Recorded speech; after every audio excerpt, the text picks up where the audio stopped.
अस्सलामुअलैकुम, very good morning, welcome to new Pakistan. मैं हूं अनवार खान और मैं हूं आपके साथ नबीहा इजाज खान। उम्मीद करती हूं आपके सुबह का आगाज हो चुका होगा। लाहौर में कल ठंडी ठंडी बारिश बरसी है, जिसने जो एक फॉगी थोड़ा सा सीजन था, जो फॉग थी, स्मोक थी, उसको थोड़ा सा बिठा दिया है। और आज अनवार जो एनवायरनमेंट था, मौसम काफी हद तक क्लियर दिखाई दिया था। बहरहाल बात करते हैं कुछ डिजिटल दुनिया की, डिजिटलाइजेशन की बात करते हैं, जिसने दुनिया को कमाने के अनवार नए से नए प्लेटफॉर्म मुहैया किए। जहां पर नए प्लेटफॉर्म मुहैया किए, वहां पे लोगों को अपना टैलेंट दुनिया के आगे रखने का भी मौका मिला। ना सिर्फ उन्होंने अपना टैलेंट दुनिया को दिखाया, बल्कि खूब इससे पैसा भी कमाया। और पैसा देने में जो सबसे नंबर 1 एप्लीकेशन वो यूट्यूब है, जिसने सबसे पहले ये सिलसिला, इसकी कड़ी का आगाज किया। जी, जो कंटेंट क्रिएटर्स हैं वो अपना कंटेंट बना रहे हैं, डिफरेंट तरह का कंटेंट है। अगर कोई लोग एक्सरसाइज पर बात कर रहे हैं, ब्यूटी हेल्थ पर बात कर रहे हैं, डॉक्टर्स हैं, तो ये जो प्लेटफॉर्म मुहैया कर दिए गए हैं, डिजिटलाइजेशन जो कर दी गई है, उससे लोगों को बहुत ज्यादा फायदा हो रहा है। और हमने बहुत से ऐसे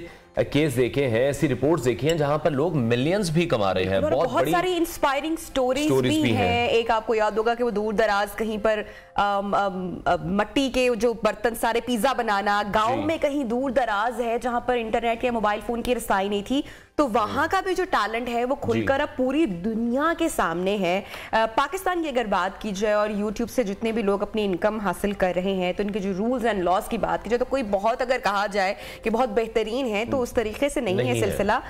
लेकिन अच्छा कंटेंट, कौन सही इंफॉर्मेशन दे रहा है, अनवार, ये भी सारी बातें बिल्कुल नबिया, जो पॉलिटिशियंस भी है वो हम देख रहे हैं कि वो यूट्यूब पर आ रहे हैं, अपने लाइफस्टाइल हमें देखने को मिलता बना रहे हैं। तो जहां पर हम देख रहे हैं कि जो कंटेंट क्रिएटर्स हैं, और अभी जो एक ट्रेंड चल रहा है वो बिल्कुल जो शॉर्ट वीडियोस हैं, रील्स हैं, उनका बहुत ज्यादा ट्रेंड चल रहा है। उस पर बहुत ज्यादा पैसे मिल रहे हैं। लंबे क्लिप्स देखते हैं तो सेकंड्स में अब जो क्लिप्स बनाए जा रहे हैं, उससे भी काफी जो रेवेन्यू है वो जनरेट किया जा रहा है। जिस तरह से हमने डिस्कस किया कि YouTube जो है वो सबसे ज्यादा पैसे निछावर कर रहा है। अगर बात की जाए नेटफ्लिक्स की, तो अब वो भी पीछे नहीं रहे, उन्होंने भी अपनी शॉर्ट्स का आगाज कर दिया है। तो लोगों के पास उनके टाइम कम है, तो वो कम से कम ड्यूरेशन में ज्यादा से ज्यादा जो कंटेंट या इंफॉर्मेशन है वो देखना है। बहरहाल प्रोग्राम में आगे बढ़ते हैं और अब नजर डालते हैं ऑन टॉप स्टोरीज। न्यूजीलैंड का पलटवार, पाकिस्तान टीम को शिकस्त का सामना। एतमाद का वोट, नून लीग के दावे, परवेज इलाही के आगे ठहर न सके। पाकिस्तानी नयाद फुटबॉलर लड़की की नेशनल वुमेन टीम में शमूलियत। सेहतमंद खातून, सेहतमंद मुआशरा, खवातीन की अच्छी सेहत क्यों जरूरी। पाकिस्तान में सोशल मीडिया इस्तेमाल करने वाले सार्फिन की तादाद 16 करोड़ तक पहुंच गई। और सबसे पहले नजर डालेंगे सियासी मंजरनामे पर, जहां पंजाब असेंबली में काफी गहमा गहमी और जो क्योस था वो बहुत ज्यादा कल देखने में आया। और रात गए तक हमने देखा जो अदम एतमाद की तहरीक थी वो वहां पर चली, जिसमें वजीर आला पंजाब परवेज इलाही को कामयाबी मिली है। ऑपोजिशन को एक बार फिर से मुंह की खानी पड़ी है। जिस तरह से प्लानिंग की जा रही थी, जिस तरह से खबरें सामने आ रही थी कि ऑपोजिशन हॉर्स ट्रेडिंग कर रही है, बंदे तोड़ रही है, लेकिन कल हमने देखा कि ऐसा कोई जादू उनका नहीं चल सका। सारी जो खबरें थी वो दम तोड़ गई, लेकिन हमने देखा जितना क्योस क्रिएट किया गया, कल की जो कार्रवाई हुई, देर रात तक इजलास जारी रहा। परवेज इलाही बहरहाल कामयाब तो हो गए एतमाद का वोट लेने पे, लेकिन दूसरी जानिब जो राना सनाउल्लाह साहब है, उन्होंने जब मीडिया टॉक की, मीडिया से गुफ्तगू की, तो उन्होंने यही कहा कि ये बदतरीन तारीख का पंजाब असेंबली का इजलास हुआ है, हम इसको नहीं मानते हैं, नाइंसाफी हुई है, बेईमानी की गई है और आइन की, कानून की जो धज्जियां हैं वो बिखेरी गई हैं। दूसरी जानिब जो परवेज इलाही हैं वो बड़े खुशगवार ऑब्वियसली अंदाज में दिखाई दिए, और जो पीटीआई के रहनुमा थे तमाम लोग, बहरहाल मुस्लिम लीग नून का जो दीगर जमातें हैं उनका अदालत जाने का जो कि वो आज अदालत जाएंगे और इस पूरे मामले को चैलेंज करेंगे, अदालती कार्रवाई होगी। लेकिन जो पंजाब असेंबली का मामला है वो लटका धटका कब तक दिखाई देगा, क्या होगा? रिपोर्ट्स ये सामने आ रही थी कि जो 181 मेंबरान थे वो पहुंचे थे, हाजिरी 181 मेंबरान की लगी है। तो अभी मुतज़ाद इत्तलात भी सामने आई है कि 186 वोट किस तरह से वो ले सकते हैं। तो नजर तो ये आ रहा है कि एक बार फिर से मामला अदालत की तरफ जाएगा। जो सियासतदान हैं अपने मसाइल फिर से खुद से हल नहीं करेंगे। जिस तरह की हंगामा आराई हमने कल देखी है पंजाब असेंबली में, वो भी काबिल मुसम्मत है। इजलास की और पंजाब असेंबली का जो दरवाजा था, जो गेट था, वो भी तोड़ दिया गया। बाहर जो इजलास है वो 23 जनवरी तक के लिए मुलतवी कर दिया गया। मेहमान हमारे साथ रियाज फतियाना साहब, रहनुमा तहरीक इंसाफ मौजूद होंगे, उनसे भी डिस्कस करेंगे। और एक और चीज जो शुक्र अदा जिस पर करना चाहिए कि इस बार कोई जख्मी नहीं हुआ। जिस तरह से लास्ट टाइम हमने देखा परवेज इलाही जख्मी हो गए थे, वहां पर फोर्स अंदर आ गई थी, बड़ी मदमसगी पैदा हो गई थी, तो ये भी शुक्र है कि कोई ऐसा वाकया नहीं हुआ। साथ ही साथ इस तमाम तर सूरत हाल के बाद अता तारड़ और वफाकी वजीर दाखिला राना सनाउल्लाह की क्या स्टेटमेंट आई, फवाद चौधरी की क्या स्टेटमेंट आई, पहले वो देखते हैं। नहीं थे, बंदे नहीं हैं और ये अब धांधली के जरिए गिनती करवाना चाहते हैं, इसलिए हमने ये बॉयकॉट किया और हम ये अदालती कार्रवाई में जाएंगे और ये बात साबित करेंगे कि इनके पास 186 अरकान की तादाद नहीं थी। 181 182 वाली जमात आज रूल्स को बुलडोज कर रही है सिर्फ इसलिए कि वो समझती है कि वो धक्काशाही कर सकती है असेंबली में, क्योंकि स्टाफ उनका भर्ती करता है, अमला उनका सारा अपना जाती अमला है। तो ये पहली दफ़ा नहीं हो रहा। परवेज इलाही साहब को इस बात की आदत पड़ गई है और परवेज इलाही साहब ने हर दफ़ा यहाँ पे धांधली की है। तो मैं ये समझता हूँ कि ये इनकी बहुत बड़ी नाकामी है कि इनको इस तरह से ये वोट लेना पड़ा। ये कल क्यों नहीं लिया, ये उससे पहले क्यों नहीं लिया, ये 3 दिन इस दाव पे रहे। हम ऑब्जर्व कर रहे थे कि अभी दाव लगे, उस दिन आपके सामने जब इजलास अडजर्न होने लगा तो स्पीकर के हाथ पे इनायतुल्लाह हक ने हाथ मारा और उसने कहा 15 मिनट का वक्फा करें। इनके पास जबकि उनके पास नंबर नहीं है उसको पूरा करने की फेरी ना करें, लेकिन उन्होंने इसकी भी इजाज़त नहीं दी और वहाँ पे मेंबर्स को खड़ा नहीं होने दिया। इसलिए उनका जो भी ये नंबर होगा, जो नंबर भी वो शो करेंगे वो बिल्कुल जालसाजी से होगा और उसके ऊपर कोई एतमाद नहीं होगा, उसका कोई क्रेडिट नहीं होगा। वोट ऑफ कॉन्फिडेंस का जो है वो दिन मुकर्रर होगा और उस दिन जो है वो वोट ऑफ कॉन्फिडेंस जो है वो तमाम रूल्स के तहत जो है, जो मुतलका रूल्स हैं उसके तहत होगा। तो नंबर इनके पास आज भी पूरा नहीं था और नंबर इनके पास आइंदा भी नहीं होगा और चौधरी परवेज इलाही जो है ये वोट ऑफ कॉन्फिडेंस लेने में नाकाम आज भी हैं और आज कल भी रहेंगे। आज लाहौर में बड़े दिनों बाद धुंध छटी है, बारिश हुई है और इस बारिश में जो आपने देखा कि जो खूबसूरत मौसम हुआ उसमें जो डेंगू के मच्छर थे उनमें भी कमी आई है और बीमारियों से भी कमी आई है, नज़ला ज़ुकाम भी कम हुआ है और जरदारी जैसी बीमारी और जो सनाउल्लाह और अता तारड़ यहाँ पे बैठे हुए थे उनको भी आज इस अच्छे मौसम में इस्लामाबाद वापस भागना पड़ा है। वो कह रहे थे कि पंजाब में अगर ना तब्दीली लाए तो हम अपना नाम बदल देंगे, तो आज उन्होंने तो अपना नाम पता नहीं क्या बदलना है, हमने उनका नाम चुन्नू मुन्नू रख दिया है। जरदारी साहब और ये लोग जो हैं ये पंजाब के इक़्तिदार तो नहीं ले जा सके, रास्ते में मेडिकल स्टोर से नींद की गोलियाँ ज़रूर लेके जाएंगे। तो नाज़रीन, सियासी रहनुमाओं की बाउंसर्स आपने एक दूसरे पे सुने। बहरहाल पंजाब असेंबली का इजलास देर रात तक जारी रहा। जो फैसला हुआ वो हमने आपके साथ शेयर किया। पाकिस्तान तहरीक इंसाफ के रहनुमा रियाज फतियाना साहब हमारे साथ इस वक्त इन कॉन्वर्सेशन है। रियाज साहब, बहुत शुक्रिया, आपने टाइम निकाला प्रोग्राम के लिए। कल का इजलास हुआ, परवेज इलाही एतमाद का वोट लेने में कामयाब हो गए। मुस्लिम लीग नून बहरहाल इस पूरे तर मामले को मुस्तरद कर रहे हैं और आज अदालत जाने का फैसला किया गया है। चैलेंज करेंगे पूरी सूरत हाल को, क्या कहेंगे आप इस पर? इसके लिए एक ही फिक्रा काफी है, खसियानी बिल्ली खंबा नोचे। अब देखे ना, हमने कल नहीं आज एतमाद का वोट लिया है। आज रात 12 बजे के बाद नया दिन शुरू हो गया था और आज हमने आज की तारीख में लिया है। आज अदालत में भी मामला है। अदालत ने हमें ये नहीं कहा कि इतने बजे आपने फलां दिन एतमाद का वोट लें। आपने देखा होगा कि मौजूद जज साहब ने कहा था कि आपके इतने दिन मिले हैं तो आपको एतमाद का वोट ले लेना चाहिए था। इसका मतलब है अदालत ने तो पहले ही कह दिया था जब आप चाहें एतमाद का वोट लेकर हमारे पास आए, और हमने एतमाद का वोट ले लिया। यही नून लीग चाहती थी और हमने 186 वोट पूरे, हमारे 187 वोट हैं हाउस के अंदर, एक क्योंकि स्पीकर साहब भी तो बैठे हुए थे, उनका वोट भी था, वो वोट उन्होंने कास्ट नहीं किया। तो अब ये देखें तो 187 लोग हमने साबित कर दिए हाउस के अंदर हमारे मौजूद थे। नंबर 2, अगर कुछ में कोई बहाम था तो इनके लोग क्यों भाग गए सूबाई असेंबली से? खड़े रहते। जब उन्हें यकीन हो गया, उनको खुद वो काउंट कर रहे थे, एक एक बंदे को उन्होंने बैठ के काउंट किया है और एक एक बंदे को काउंट करने के बाद जिनको पूरा यकीन हो गया कि हमारे लोग पूरे हैं, तब वो हंगामा करके स्पीकर के डाइस धावा करके कागज फाड़ के नारे लगाते हुए बाहर निकल गया। क्यों निकले? ना करते बायकॉट, वहीं बैठ के दोबारा 4-6 दफा गिनती करवाते। गिनती तो कई दफा हुई है। और मैं और बताऊं, ये गिनती कोई आम हालात में नहीं होती, ये बाकायदा प्रोसेस के तहत होती है, rules of procedure conduct of business के तहत। जहां तक ये कि अमला हमारा है भाई, 2008 से 2018 तक इनके 10 साल 2 स्पीकर इनके रहे हैं, उससे पहले भी कई मरतबा इनके स्पीकर रहे हैं। तो कैसे कहा जा सकता है अमला हमारा? अमला 3 लोगों ने भी भर्ती किया है। अमला किसी का नहीं होता, रियासत का मुलाजिम होता है।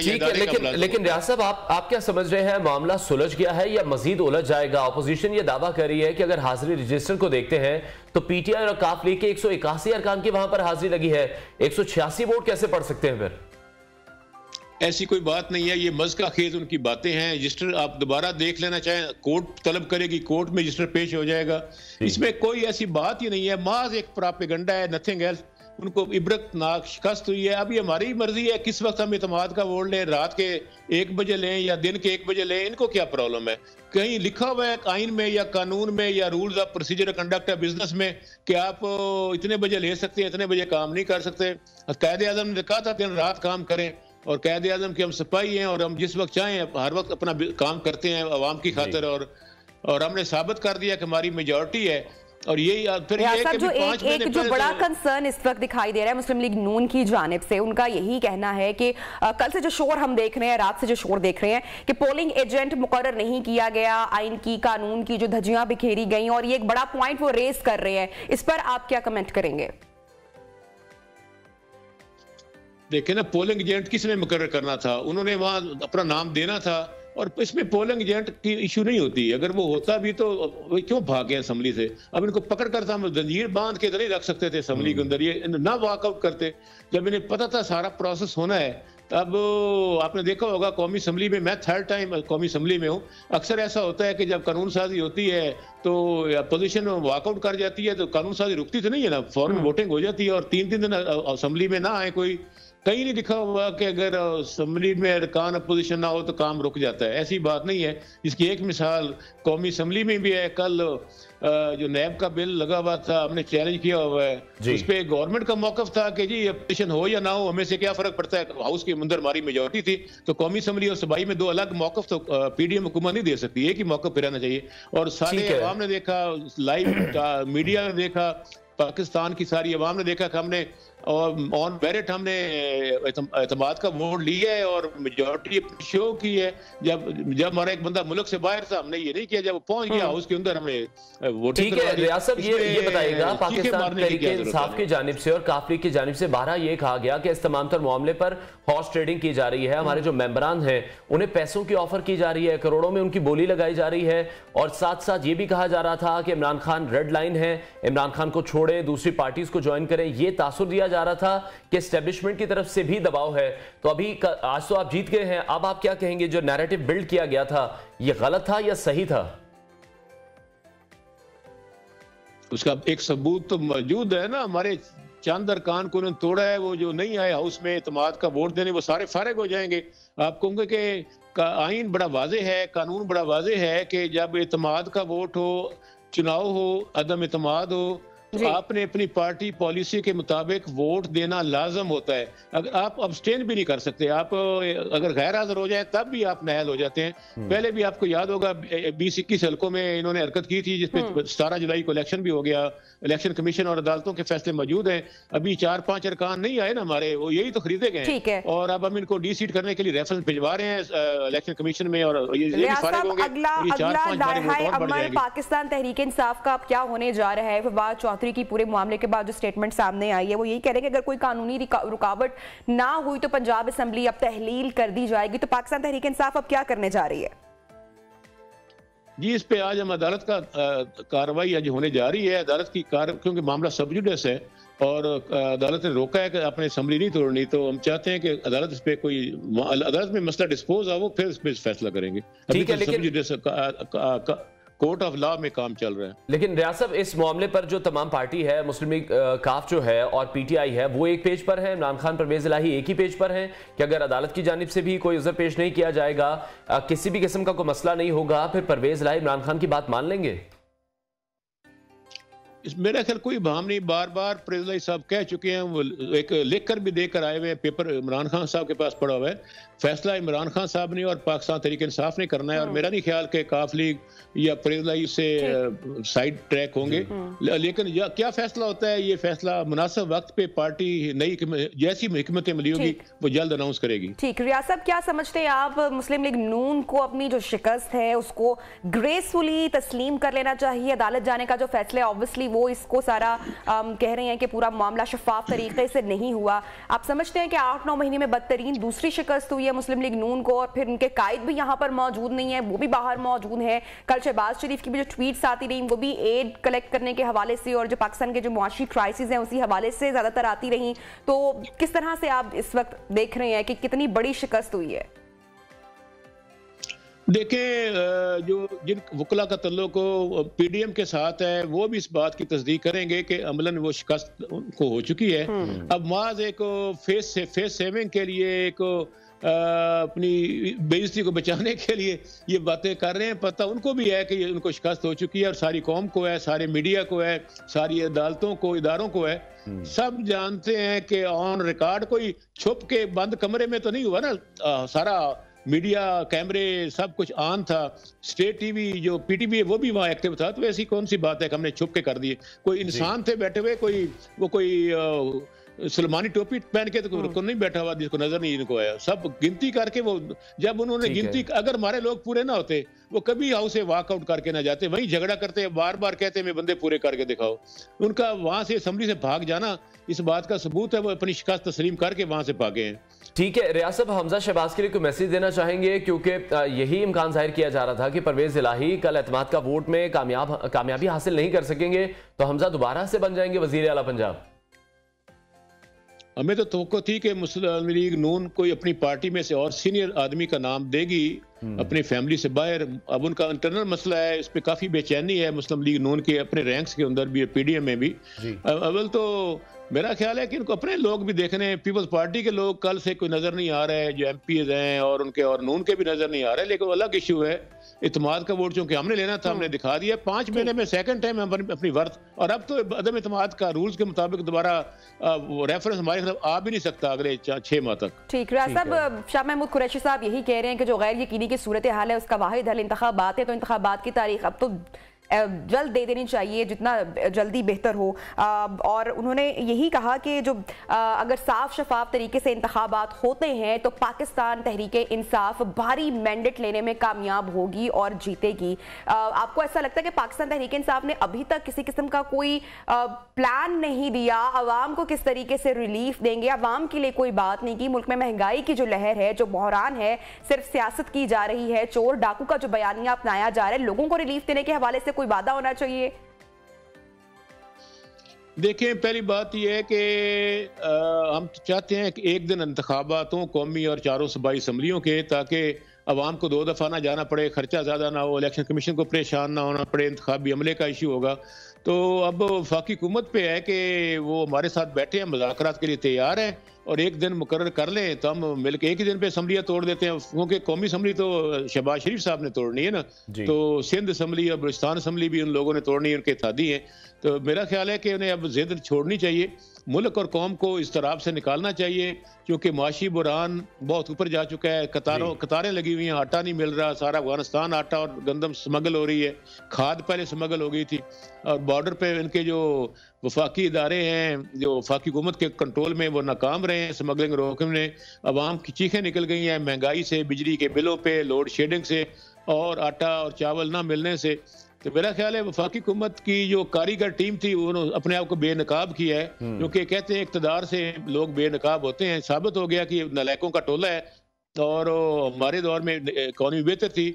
अब एक दिन इंतखाबात करवाएं तो हम इंतखाब लड़ने को तैयार हैं। नंबर 2, कौन मकबूल है, किस पार्टी के साथ अवाम है, इसका एक ही क्राइटेरिया और एक तरीका है, वो है इंतखाबात। तो आपने देखा 17 जुलाई को, 10 अक्टूबर को हमने 75% 17 जुलाई को, और 80% 10 अक्टूबर को हमने रिजल्ट दिया है। कौम ने हमें चारों सूबों में मुंतखब किया है। तो जब भी इंतखाबात होंगे हम 2 ही बेरी 3/4 अक्सरियत से वफाकी और चारों सूबाई हुकूमतें बनाएंगे। अब ठीक है, रियाज साहब ये भी बताएगा, जो मोमिना वहीद है, खुर्रम लगारी है, पार्टी उनके खिलाफ कोई कार्रवाई करेगी?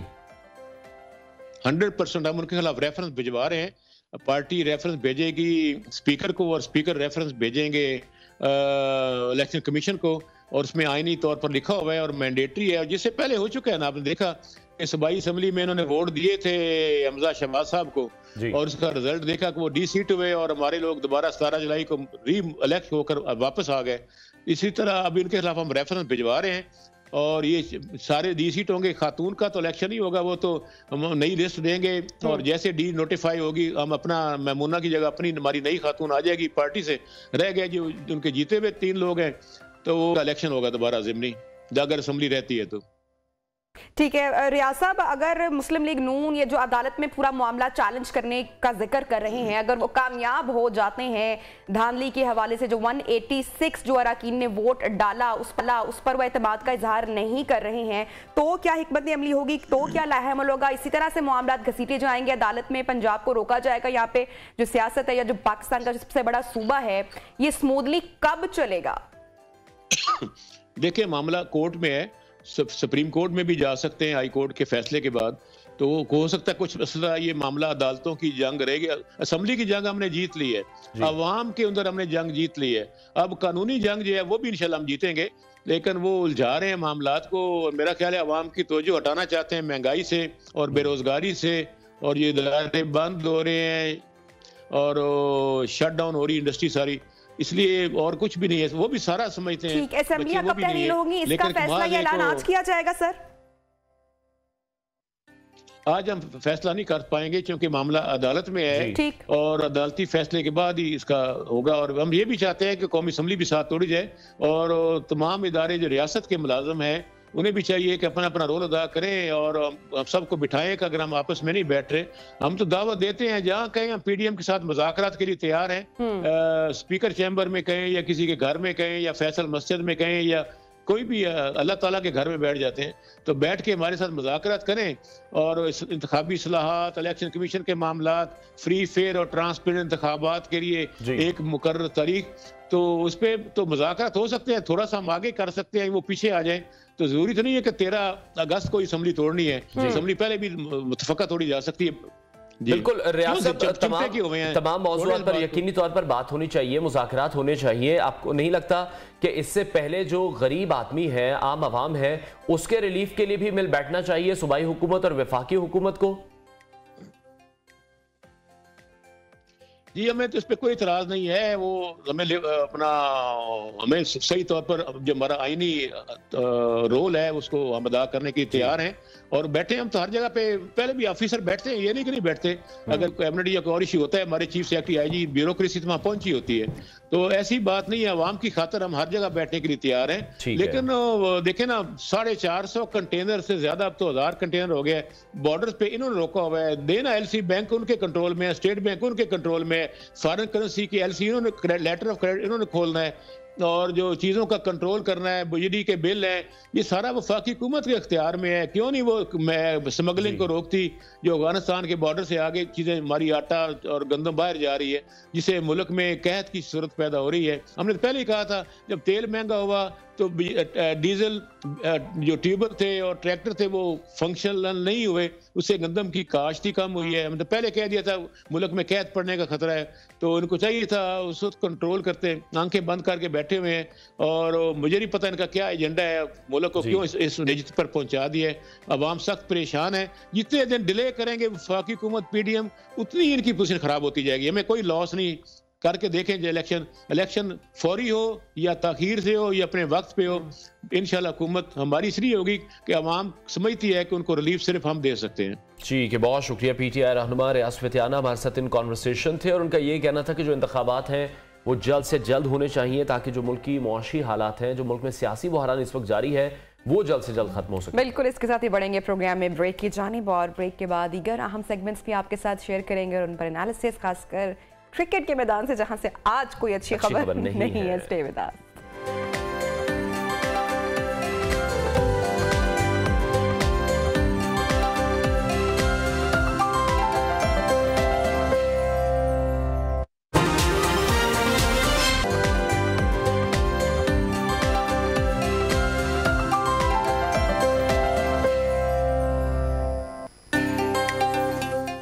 Welcome back. और नाज़रीन, आपको बताते चलें कि पाकिस्तान में जो आईटी सेक्टर है उसमें बहुत ज़्यादा काम होने की ज़रूरत है, क्योंकि अगर हम दुनिया के दूसरे ममालिक को देखते हैं तो वो आईटी इंडस्ट्री में हमसे बहुत ज़्यादा आगे हैं। अगर हम अपने हमसाया ममालिक भारत की भी बात करें तो भारत भी आईटी इंडस्ट्री में बहुत ज़्यादा बूम कर रहा है, लेकिन पाकिस्तान में भी इस हवाले से डिफरेंट जो एक्सपोज हैं उनका सिलसिला जारी है। एक एक्सपो अभी हुई है जिसकी रिपोर्ट आपसे शेयर करेंगे। वहां पर डिफरेंट गैजेट्स वहां पर मौजूद थे, डिफरेंट कंपनीज वहां पर मौजूद थी और दुनिया भर से लोग वहां पर आए हैं। रोबोट्स भी अनवार वहां पर कहा जा रहा है कि रोबोट्स भी वहां पर मौजूद थे। जितनी भी तमाम चीजें थी उनको वहां पर डिस्कस किया गया है।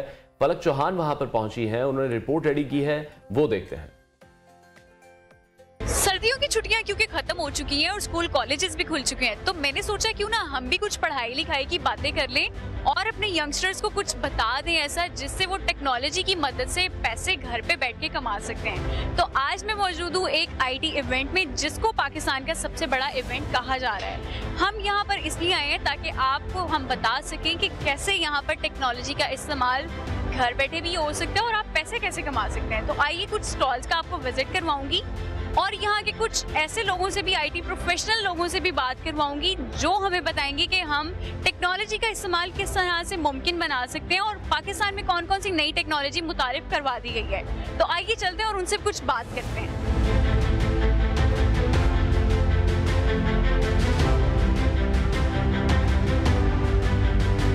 टेक्नोलॉजी की दुनिया में खुशामदीद। हम मौजूद हैं एक ऐसे स्टॉल पे जो पाकिस्तानी मैन्युफैक्चरर ने इसको रोबोट को तैयार किया और हम जानेंगे उनसे कि क्या इसका फंक्शन है और ये रोबोट कैसे काम करता है। तो आइए बात करते हैं उनके स्टॉल के कुछ लोगों से। सबसे पहले मुझे ये बताएं ये रोबोट काम कैसे करता है, इसके क्या फंक्शन है और क्या ये भी पाकिस्तान में ही तैयार हुआ है? जी, रोबोट जो है ये मल्टी फंक्शन इससे परफॉर्म किए जा सकते हैं और पाकिस्तान के अंदर ब्यूटी ये है कि ये प्रोडक्ट टोटली पाकिस्तान के अंदर तैयार की गई है। इससे पहले कोई भी रोबोट पाकिस्तान के अंदर तैयार नहीं किया गया। लोग जो भी लेके आते हैं वो इंपोर्ट करके यहाँ पे लाके उसको यूटिलाइज करते हैं। ये रोबोट मल्टी पर्पज़ के लिए यूज़ किया जाता है। असेंबली लाइन पे लगा के आप इसके साथ ऑटो मैन्युफैक्चरिंग में इसको यूज़ कर सकते हैं, आप स्प्रे का काम कर सकते हैं, आप पिक एंड प्लेस का काम कर सकते हैं। कोई भी ऐसा सोल्यूशन जो आपको सिंगल मैन हैंडलिंग है वो आप इसके ऊपर शिफ्ट कर सकते हैं आसानी के साथ। नबिया और अनवार, आपने NFT और क्रिप्टो करेंसी का भी नाम सुना होगा और मेटावर्स का भी नाम सुना होगा। आज थोड़ी सी हम चट-चाट करेंगे मेटावर्स के हवाले से भी।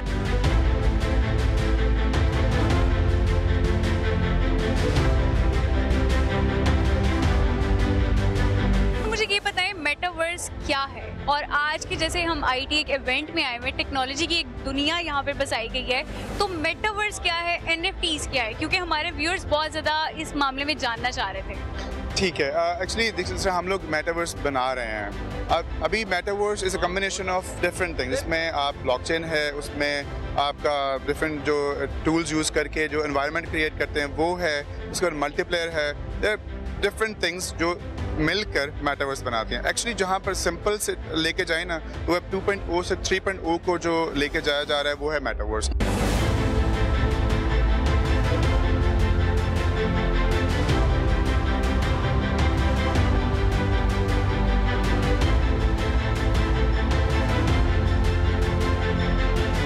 यहाँ पर आने का मेरा एक बहुत बड़ा मकसद था कि क्यों ना हम अपने यंगस्टर्स को, अपनी यूथ को और स्टूडेंट्स को यहाँ पर कुछ सिखा सकें। देखिए वो पैसे कैसे कमा सकते हैं एक लिमिटेड रिसोर्सेज के साथ, क्योंकि ज़ाहिर है आपको पता है कि यहाँ पे अनएम्प्लॉयमेंट बहुत ज़्यादा है, महंगाई बहुत ज़्यादा है। हम मौजूद हैं एक आईटी प्रोफेशनल के पास जिनका एक इदारा भी है और जो आईटी की दुनिया में बहुत ज़्यादा नाम कमा चुके हैं। तो आज हम उनसे पूछेंगे कि वो ऐसे कौन से कोर्सेज इंट्रोड्यूस करवा रहे हैं पाकिस्तान में जिससे बहुत आसानी से आप पैसे कमा सकते हैं। तो आप सब मुझे ये बताएं कि कौन कौन से ऐसे कोर्सेज पाकिस्तान में मौजूद हैं जिनसे हम बहुत आसानी से पैसे कमा सकते हैं। देखिए, आसानी का वर्ड तो नहीं शामिल होना चाहिए, क्योंकि उसकी वजह ये है कि हर चीज़ के ऊपर मेहनत लगती है और जब आप मेहनत करते हैं और आप काम करते हैं तो फिर आसानी ऑटोमेटिकली आना शुरू हो जाती है।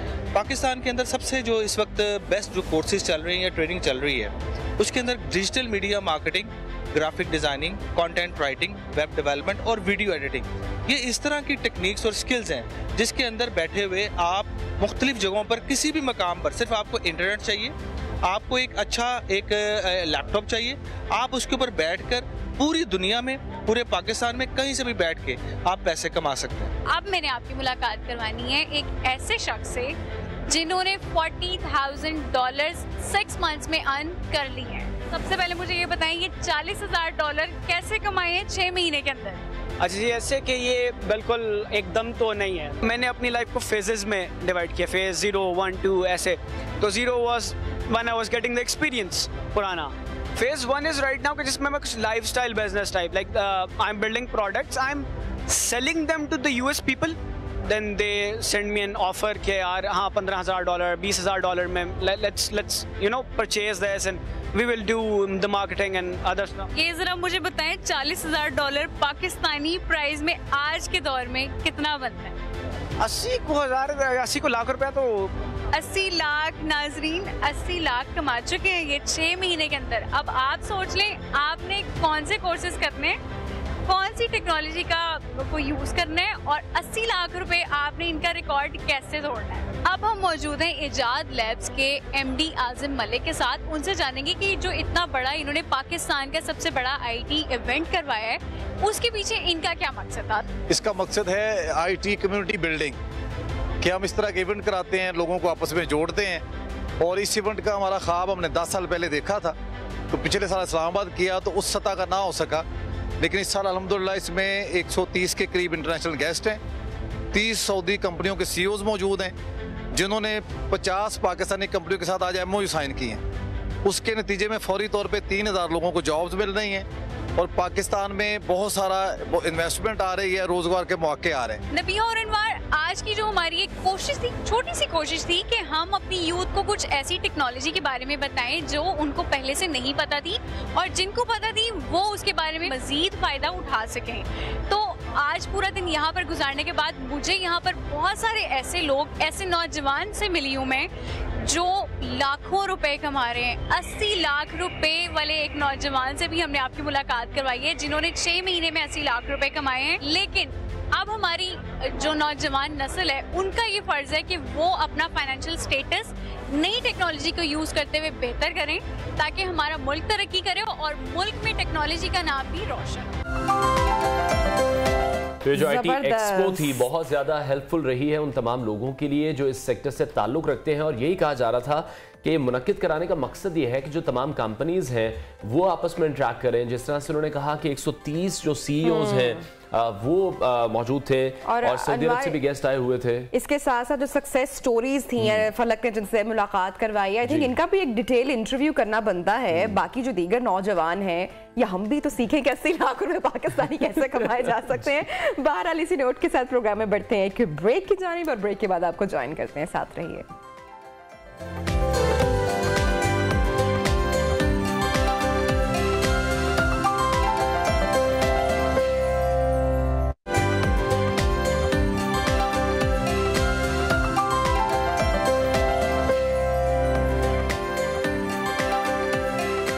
Welcome back. अब कुछ बात करेंगे फुटबॉल के हवाले से। और नबिहा, जब से कतर में FIFA वर्ल्ड कप हुआ है उसके बाद से जो फुटबॉल का क्रेज है, फुटबॉल की बातें हैं, वो तो खत्म ही नहीं हो रही।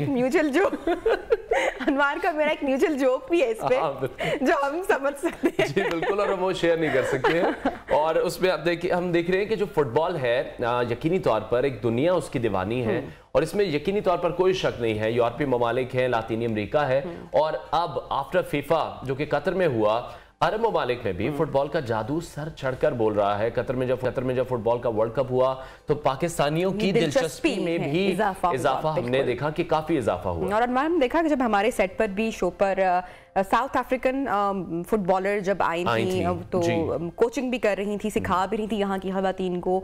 उन्होंने भी ये कहा, और जितने भी हम एक्सपर्ट से मिले ड्यूरिंग जब कतर में फुटबॉल हुआ, वर्ल्ड कप हुआ, तो सबने कहा कि यहाँ पे बड़ी पोटेंशियल मौजूद है, लेकिन जो बड़ी बदकिस्मत बात है या जो अनफॉर्चुनेट सिचुएशन है कि उस तरह से तवज्जो नहीं है, हुकूमत की भी नहीं है, उस तरह से एग्जैक्टली सोर्सेस भी उस तरीके से नहीं है, दीगर मसाइल भी हैं, तो तवज्जो बिल्कुल भी नहीं दी जाती। हमारी जो अदर गेम्स हैं लाइक हॉकी तो हमारी नेशनल गेम है, और फुटबॉल के हवाले से जिस तरह लोगों का इंटरेस्ट की आपने बात की और लोगों के आपने उनके टैलेंट की बात की, तो पाकिस्तान की जो नेशनल टीम है फुटबॉल में क्या कर रही है इसका तो हमें अब पता नहीं नहीं, लेकिन अलबत्ता जो स्ट्रीट चाइल्ड वर्ल्ड कप है उसमें पाकिस्तान अपनी पहचान बना चुका है। अभी हालिया दिनों में पाकिस्तान की विमेन टीम दौरा सऊदी अरब और तुर्की के लिए पाकिस्तान विमेन टीम ने रवाना हुई थी। उनका जो स्क्वाड है वो पहुंच चुका है। कल एक मैच भी हुआ और पहले मैच में पाकिस्तान जो विमेन टीम है उन्होंने जनाब चित कर दिया टीम को। और इस टीम में हम देख रहे हैं जो टीम एक और जानी है उसमें भी एक नया और शानदार इजाफा हुआ है और वो है पाकिस्तान निजात कायनात बुखारी,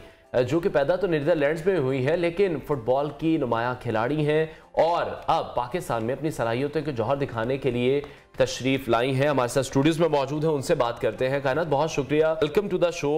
पाकिस्तान की जो विमेन टीम है वो काफ़ी हो सकता है उसको अब आपसे भी सीखने का मौका मिले, क्योंकि आप बाहर भी प्रैक्टिस करवा रही हैं, हम ब्रेक में भी डिस्कस कर रहे थे। आप किस तरह से देख रहे हैं पाकिस्तान में फ़ुटबॉल को? माशाल्लाह से पाकिस्तान की फ़ुटबॉल में बहुत स्टेप्स अहेड हो रही है। माशाल्लाह से जैसे आपने भी बताया पाकिस्तान की टीम ने कल पहला मैच जीते हैं सऊदी अरब में, उनका टूर्नामेंट हो रहा है और दे आर बहुत अच्छे रास्ते में है, उनकी ना बहुत पोटेंशियल भी है। मैंने पाकिस्तान में इसलिए आई क्योंकि मैं हॉलैंड में रेज़्ड हुई हूँ, बोर्न हुई हूँ, लेकिन मेरे पेरेंट्स माँ बाप पाकिस्तान से हैं, तो इसलिए मैं पाकिस्तान में आई थी ताकि मैं देखना चाहती हूँ कि इधर की लड़कियों के अंदर कितना पोटेंशियल है, इधर हम क्या कर सकते हैं लड़कियों के लिए ताकि इनकी भी फुटबॉल में लेवल हाई हो उनमें और पोटेंशियल ग्रो हो इनमें ना, इनके इन्वेस्ट हो थोड़ा सा इनके अंदर। अच्छा, जैसे कि हम ब्रेक में भी जिक्र कर रहे थे, यू टोल्ड अस कि अब जो नेक्स्ट टूर्नामेंट होगा, कमिंग टूर्नामेंट, उसमें आप भी ऑब्वियसली रिप्रेजेंट करेंगे। जो अभी स्क्वाड गया हुआ है उसको कल जीत होगी है तो पूरी मुबारकबाद और कांग्रेचुलेशंस भी कहते हैं हमारी जो टीम वहाँ पर मौजूद है पाकिस्तान को रिप्रेजेंट करिए। बात करने की बड़ी ज़रूरत है कि पाकिस्तान में जिसमें से आपने बात की, आप बाहर का एक्सपोजर लेकर आई हैं नीदरलैंड से और बार बार यही बात करें कि बहुत पोटेंशियल है, बहुत टैलेंट मौजूद है, तो क्या गोल्स लेकर आप पाकिस्तान वुमेन फुटबॉल टीम आपने ज्वाइन की है? ऑफ कोर्स फुटबॉल के लिए खुद मैं टीम के लिए आई हूँ, पाकिस्तान टीम के लिए, लेकिन उसके अलावा भी मैं आई हूँ इधर की लड़कियों के लिए। मैं चाहती हूँ क्योंकि मैं हॉलैंड में बच्चों को टीचिंग करती हूँ, कोचिंग करती हूँ, वहाँ पे फुटबॉल का ऐसे इंतजाम बना हुआ है कि लड़कियों के लिए बहुत पोटेंशियल है, उनके लिए ट्रेनिंग फैसिलिटीज़ है, बहुत सारी कोचिंग मिलती है, कोचेज़ है जो जिनको पढ़ाई मिली है कोचिंग करने के लिए। तो मैं चाहती हूँ कि पाकिस्तान भी वैसे इंतजाम बने कि लड़कियों के लिए ये एक पोडियम बने, लेकिन इसके अलावा भी एक एकेडमी बने ताकि वो इस चीज़ में ग्रो कर सकती है। ठीक है, और अच्छी कोचेज़ आए और इसमें इन्वेस्ट हो ताकि तो आपका जो इंटरेस्ट था वो किस तरह से डेवलप हुआ? वैसे बचपन से डेवलप हुआ था। जब मैं छोटी थी, कम्युनिटी जैसे हॉलैंड में वहाँ पे एक सेफ एनवायरनमेंट है जहाँ पे सारी लड़कियाँ फ्रीली स्पोर्ट्स कर सकती हैं। तो ऐसे मेरे पेरेंट्स ने मुझे सपोर्ट किया था जब मैंने कहा था आई वांट टू गो, मैंने फुटबॉल खेलना है, तो मेरे पापा की सपोर्ट मिली थी मुझे। तो ऐसे मैं शुरू हुई थी, मैं क्लब लेवल में खेलती थी, ऐसे मैं ग्रो हुई थी, फिर मुझे स्काउट किया दूसरे क्लब्स में, अब मैं सिटी लेवल में खेलती हूँ हॉलैंड में तिहाई के लिए। कायनात, वैसे तो कहते हैं कि मर्दों से उनकी तनख्वाह और खवातीन से उनकी उम्र नहीं पूछनी चाहिए, but you are such an inspiration. और ब्रेक में मेरी बात हुई थी, यू आर सो यंग माशाल्लाह, अभी तक कायनात ने 20 भी क्रॉस नहीं की है। अब आप समझ जाए, मैं नंबर फिगर में नहीं यहाँ पे शेयर करूँगी एग्जैक्टली, लेकिन ये बड़ी बात है कि आपकी एज की खवातीन पाकिस्तान आ रही हैं, कोचिंग का ख्वाब लिए टीम का हिस्सा बनने। I think it's a long journey आगे।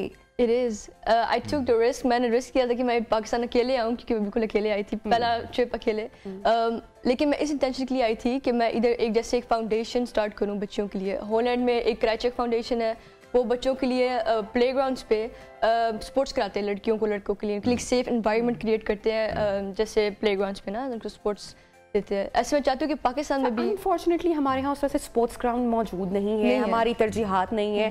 फिर बहुत सारे लोगों से आपका भी आई एम श्योर कम्युनिटी से जब आप मिलेंगी तो पीपल आर ऑर्थोडॉक्स है हमारे यहाँ। जब हम खवातीन की बात करते हैं और जब खेल से उनको मंसूब करते हैं तो अच्छा क्रिकेट की खिलाड़ी बनना है, हॉकी खेलोगी, फुटबॉल खेलोगी, तो पहले ही एक वो टैग लाइन या एक वो स्टिग्मा है कि तो मर्दों से वाबस्ता हमने उस गेम को किया हुआ है। तो जो ये सारी हर्डल्स हैं, इनको कितना आप समझती हैं कि इनको तोड़ने की ज़रूरत है, इनको बेहतर करने की ज़रूरत है? जो अवेयरनेस है कि ख़वातीन भी किसी फील्ड में जा सकती हैं, किसी भी खेल का हिस्सा बन सकती हैं, इस पर काम करने की आप समझती हैं बहुत ज़रूरत है इन पाकिस्तान? बहुत ज़रूरत है, लेकिन इसमें बहुत रोल मॉडल्स भी हैं, पाकिस्तानी रोल मॉडल्स जो फुटबॉल खेलती हैं। इनको जब आप स्पोर्ट्स में या स्कूलों में इनको रखिए, इनके क्लिनिक्स दें, जैसे स्पोर्ट्स की क्लिनिक्स दें, कोई फुटबॉल का, क्रिकेट का, इसमें ऐसे लड़कियों के लिए इन्वेस्ट करते हैं कि देखो इतना स्पोर्ट्स हम दे सकते हैं। और ये भी है, ये खाली लड़कों के लिए नहीं है, लड़कियां भी कामयाब हो रही है। अब वर्ल्ड कप जैसे वुमेंस का भी हुआ, यूरोपियन कप भी हुआ था, वहाँ पे हॉलैंड की टीम ने नंबर 1 वो जीत के थे, वो यूरोपियन चैम्पियन है। ऐसे मैं चाहती हूँ कि इनके लिए अवेयरनेस हो कि देखिए लड़कियाँ भी कामयाब होती हैं स्पोर्ट्स में। फुटबॉल में खाली लड़कों का स्पोर्ट्स नहीं है, आजकल लड़कियाँ भी बहुत आई जा रही है। स्पेशली येस्टरडे जैसे लड़कियां जीती हैं, कल जो मैच जीती हैं पहला सऊदी अरब में, ये भी एक बहुत अच्छा एग्जाम्पल है कि देखो लड़कियां जीती हैं, इसमें पोटेंशियल भी बहुत है और इसमें ज़्यादा भी स्पोर्ट्स हाई लड़कों के लिए नहीं होता। ठीक है, लेकिन कायनात बाहर किस तरह से पैटर्न एक बनाया गया है इन तमाम स्पोर्ट्स के लिए, क्योंकि हम ये देखते हैं कि बाहर के मुल्कों में आप स्कूल में भी जब हैं तो आपको एक स्पोर्ट्स एक्टिविटीज़ वहाँ पर बताई जाती हैं, जिस तरह से आप कह रही हैं लड़कियों के लिए सेफ एनवायरनमेंट भी वहाँ पर मौजूद है। पाकिस्तान में किन चीज़ों पर काम करने की ज़रूरत है, और अगर आप ये मिशन अब लेकर आई हैं कि यहाँ पर आप लोगों को एजुकेट करना चाहती हैं, लड़कियों को खुसूसी तौर पर फुटबॉल के लिए, तो आपकी किसी फेडरेशन से बात हुई हो या आप किसी से इस हवाले से मीटिंग कर रही हैं? जी, जैसे मैंने अभी कहा था, द क्राइचिक फाउंडेशन है, वो हॉलैंड का सबसे बड़ा टेनिस प्लेयर था, विंबलडन जीता है वो, उसने अपना फाउंडेशन स्टार्ट किया है बच्चों के लिए। ऐसे मैं इंस्पायर्ड हुई थी कि मैंने भी अपना फाउंडेशन स्टार्ट करना, लेकिन लड़कियों के लिए स्पेसिफिक, क्योंकि मुझे पता है कि पाकिस्तान की लड़कियों में बहुत पोटेंशियल, लड़कियां चाहती हैं कि वो स्पोर्ट्स खेलें, वो चाहती हैं कि इनके लिए एक कोई आए जो इस चीज़ को प्रमोट करे, ताकि इनके लिए एक safe environment specially on platform तो ग्रो हुए, कि लोगों को मे बी पता हो कि देखिए फुटबॉल या स्पोर्ट्स इनके लिए अवेलेबल है, इसको सपोर्ट है। तो जो आपके जैसी यंगस्टर खवातीन हैं उनके लिए आप क्या मैसेज देना चाहेंगी? फ्यूचर के आपके क्या प्लान्स हैं? मेरा प्लान्स है कि हम एक सेफ एनवायरनमेंट क्रिएट करें लड़कियों के लिए, एक फुटबॉल एकेडमी या एक ऐसे हर सिटी में कुछ स्टार्ट करें लड़कियों के लिए, ताकि इनको एक सेफ जगह मिले, ताकि वहाँ पे वो स्पोर्ट्स कर सकते हैं। और मैं चाहती हूँ कि लेटर ऑन सारे स्कूलों में स्पोर्ट्स रिक्वायर्ड हो, स्पोर्ट्स की एक्टिविटीज़। मैंने अपने कज़न से भी पूछा आप स्कूल में क्या करते हो, लेकिन sports is just a little bit of the entire programme. मैं चाहती हूँ कि ये एक बड़ा चीज़ हो अपने स्कूल के प्रोग्राम में, क्योंकि it's so important, not खाली It's amazing कायनात Bukhari, thank you so much for joining अस। आपके लिए बेस्ट विशेस और नेक तमन्नाएं अगले जो टूर्नामेंट जिसका आप हिस्सा बनने जा रही हैं, और आपको यकीनी तौर पर इसमें भी इंशाल्लाह ताला कामयाबी हो। प्रोग्राम में वक्त ब्रेक लेते हैं, हेडलाइंस के बाद आपको ज्वाइन स्टे विद अस।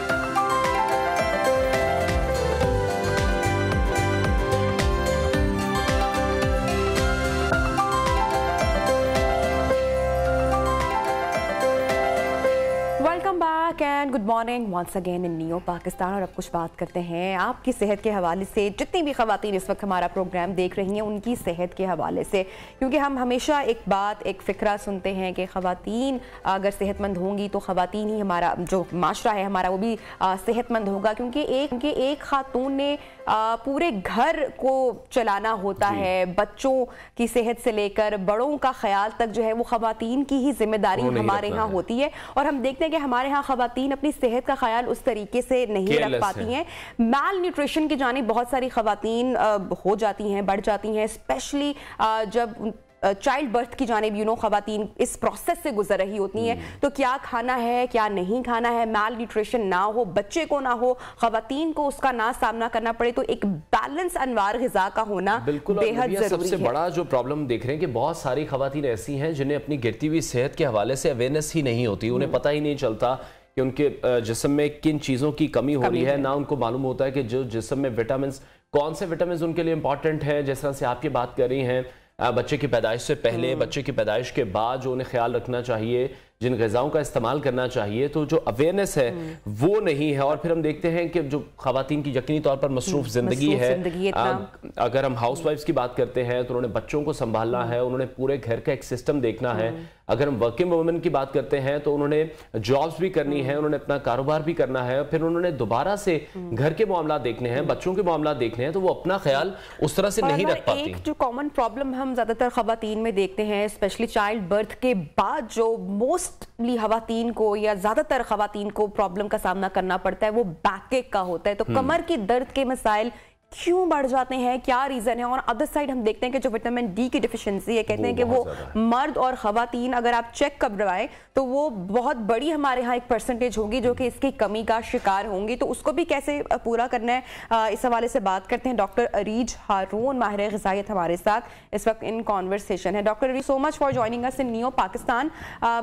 खवातीन अब अपनी सेहत का उस तरीके से ख्याल नहीं रख पाती हैं, विटामिन डी की डेफिशिएंसी होती है, मैल न्यूट्रिशन ना हो बच्चे में, माँ में, क्या किया जाए, बैलेंस ग़िज़ा कैसे रखी जा सकती है?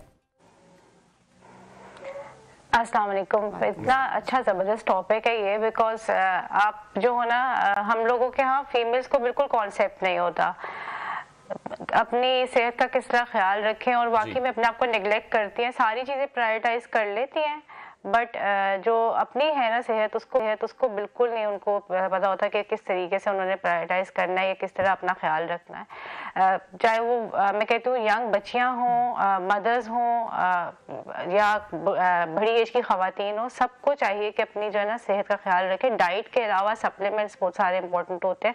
उसके अलावा जैसे मेल नरिशमेंट की बात की, तो मेल नरिशमेंट हमारे यहाँ कॉन्सेप्ट ये कि सिर्फ जो कमज़ोर बंदा होगा उसके अंदर ही नरिशमेंट की कमी होगी। हालांकि न्यूट्रिएंट्स जो है वो देखने में जो एक सेहतमंद नज़र आ रहा है, या ओबीस ख़वातीन मेरे पास जैसे आती है जो ओवर वेट होती है, लेकिन जब उनकी हम टेस्टिंग करवाते हैं तो पता चलता है कि उनके अंदर में मिनरल्स की बहुत डेफिशिएंसी है, वाइटमिन्स की बहुत डेफिशिएंसी है, खून की बहुत कमी हुई होती है। तो ये सारी चीज़ें उनकी बहुत सारी साथ चल रही होती है जो कि उनको पता ही नहीं होता। बस उनकी कंप्लेंट्स क्या होती है कि हमें घुटनों में दर्द हो रही है, जोड़ों में दर्द हो रही है, कमर में दर्द हो रही है, थकावट महसूस हो रही है, ये कंप्लेंट्स के साथ आती है। या फिर बिल्कुल एक जो कहते हैं ना हम लोगों का एक अपीयरेंस के ऊपर हम बहुत फोकस करते हैं, तो ज्यादातर कंप्लेंट्स लेकर आती है कि बाल गिर रहे हैं और स्किन खराब हो रही है। इंटरनल इश्यूज का नहीं पता होता उनको।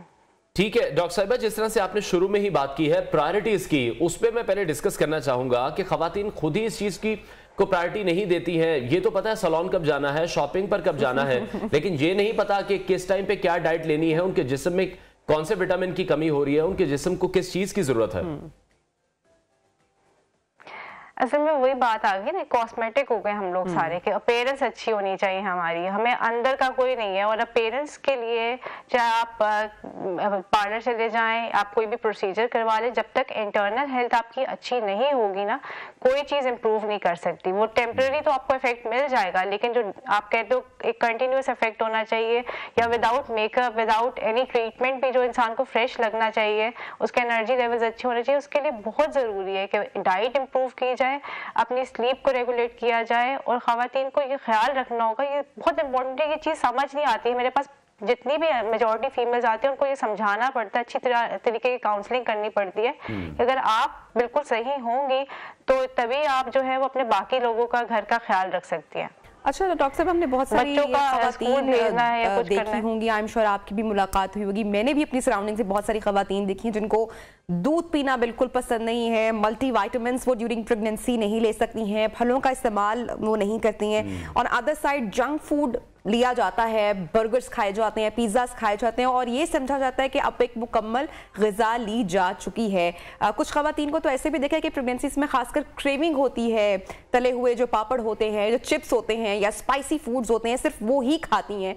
तो इन सब का असर बच्चे की सेहत पर भी कितना पड़ता है, और बैलेंस होना बहुत ज़रूरी है। सिर्फ ये नहीं कि आपने एक बड़ा बर्गर खा लिया और रोज़ वही खा लिया तो जो कमी है वो पूरी से हो जाएगी।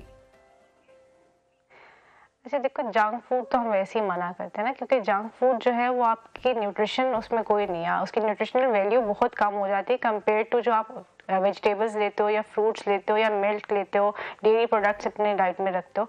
हमारे यहाँ ये कॉन्सेप्ट बहुत ज़्यादा है, और इस मेरे पास जब कपल आते हैं तो उनकी काउंसलिंग भी करनी पड़ती है इसी तरीके से कि अगर आपने रोटी चावल या ये बर्गर है, पिज़्ज़ा खाया तो सही है, हम हेल्दी हैं या हम एनर्जेटिक हैं। अगर उनको आप डाइट पे डालते हैं, और उसमें डाइट का मतलब ये नहीं कि फाके कर रहे हैं या आप खाना नहीं खा रहे, आप हेल्दी ऑप्शंस देते हैं, तो वो कहते हैं हमें कमज़ोरी महसूस हो रही है, कमज़ोर हो गए।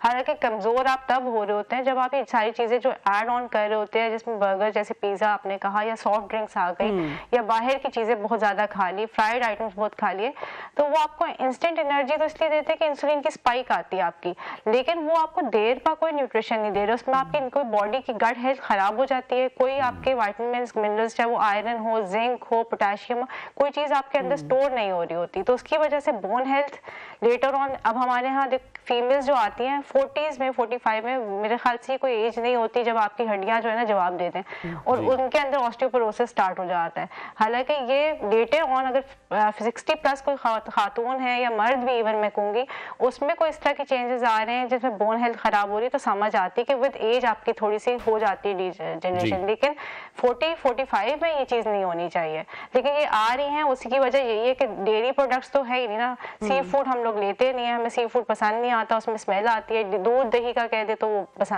उनको उस वक्त फैट ज्यादा आ जाता है। जब मैं कहती हूँ ना दूध ले या खजूर ले, तो उस वक्त आता है कि यार ये तो वेट बढ़ा देगा। हालांकि वेट ये चीजें नहीं, वेट आपकी चीजें बढ़ाती है जंक फूड आपका, फ्राइड आइटम्स आपके, बाहर के खाने। ठीक है डॉक्टर साहब, ये बताएगा खवातीन में जो विटामिन डी की कमी है उसको पूरा करने के लिए फिर कौन सी ऐसी ग़िज़ाएं हैं जिनका ज्यादा इस्तेमाल करना चाहिए? अच्छा, विटामिन डी का ये है कि विटामिन डी आपकी ना फूड सोर्सेज उसकी कम है। जैसे सी फूड हो गया, जितनी भी फैटी फिश है उसके अंदर होता है। सी फूड आप ज़रूर खाएं, जैसे सीज़न है तो आप वीक में या 10 डेज़ में एक दफ़ा ज़रूर ले लें। उसके अलावा नट्स के अंदर, मशरूम्स के अंदर जो बीफ है उसका लिवर जो कलेजी होती है उसमें होता है। एग के योक में होता है। अंडे की जर्दी बहुत रिच सोर्स होती है विटामिन डी की भी और जिंक की भी, वो आप ले सकते हैं। लेकिन अगर आप नहीं ये सब कुछ ले सकते, अगर आपको sea food for some reason आप नहीं खा सकते या आपको लगता है कि आपको जो फोर्टिफाइड फूड्स हैं जिनमें एड ऑन विटामिन डी होती है वो आप नहीं अफोर्ड कर सकते, तो बिल्कुल धूप में जाके आप सुबह 10 बजे से लेकर 3 बजे की जो धूप होती है, direct sunlight for half an hour और ज़्यादा से ज़्यादा 1 घंटे के लिए आप ले लें। आपकी स्किन में इतनी अच्छी विटामिन D3 एक्टिव हो जाएगी कि आपको सप्लीमेंट्स की जरूरत नहीं पड़ेगी। डॉक्टर साहब, अगर मैं आपसे 5 एसेंशियल्स पूछूं या 5 सुपर फूड्स पूछूं कौन से जो ड्यूरिंग प्रेगनेंसी खवातीन ले सकती हैं, बार बार हम बैलेंस ग़िज़ा का जिक्र करें तो वो बैलेंस ग़िज़ा में कौन कौन सी चीज़ें शामिल हैं?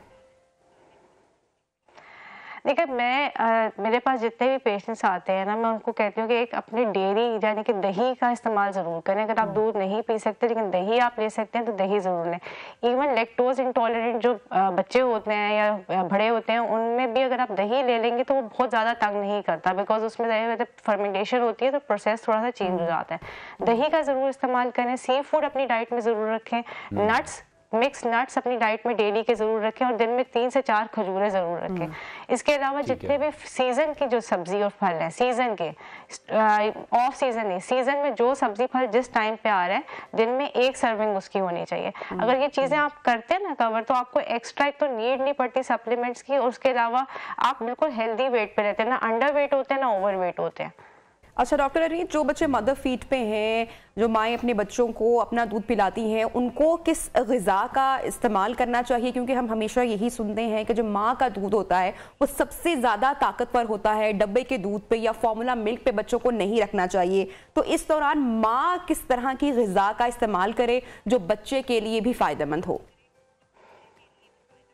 बिल्कुल जी, देखिए हम लोगों ने तो स्टडी की हुई है कि जो मदर फीड पे होते हैं, नर्सिंग मदर्स की तो डाइट होती है इंपॉर्टेंट। मदर फीड पे जो बच्चे होते हैं ना, वो उनको first 2 to 3 years of life में ना एंटीबायोटिक्स कम लेनी पड़ती है क्योंकि उनकी इम्यूनिटी इतनी अच्छी होती है।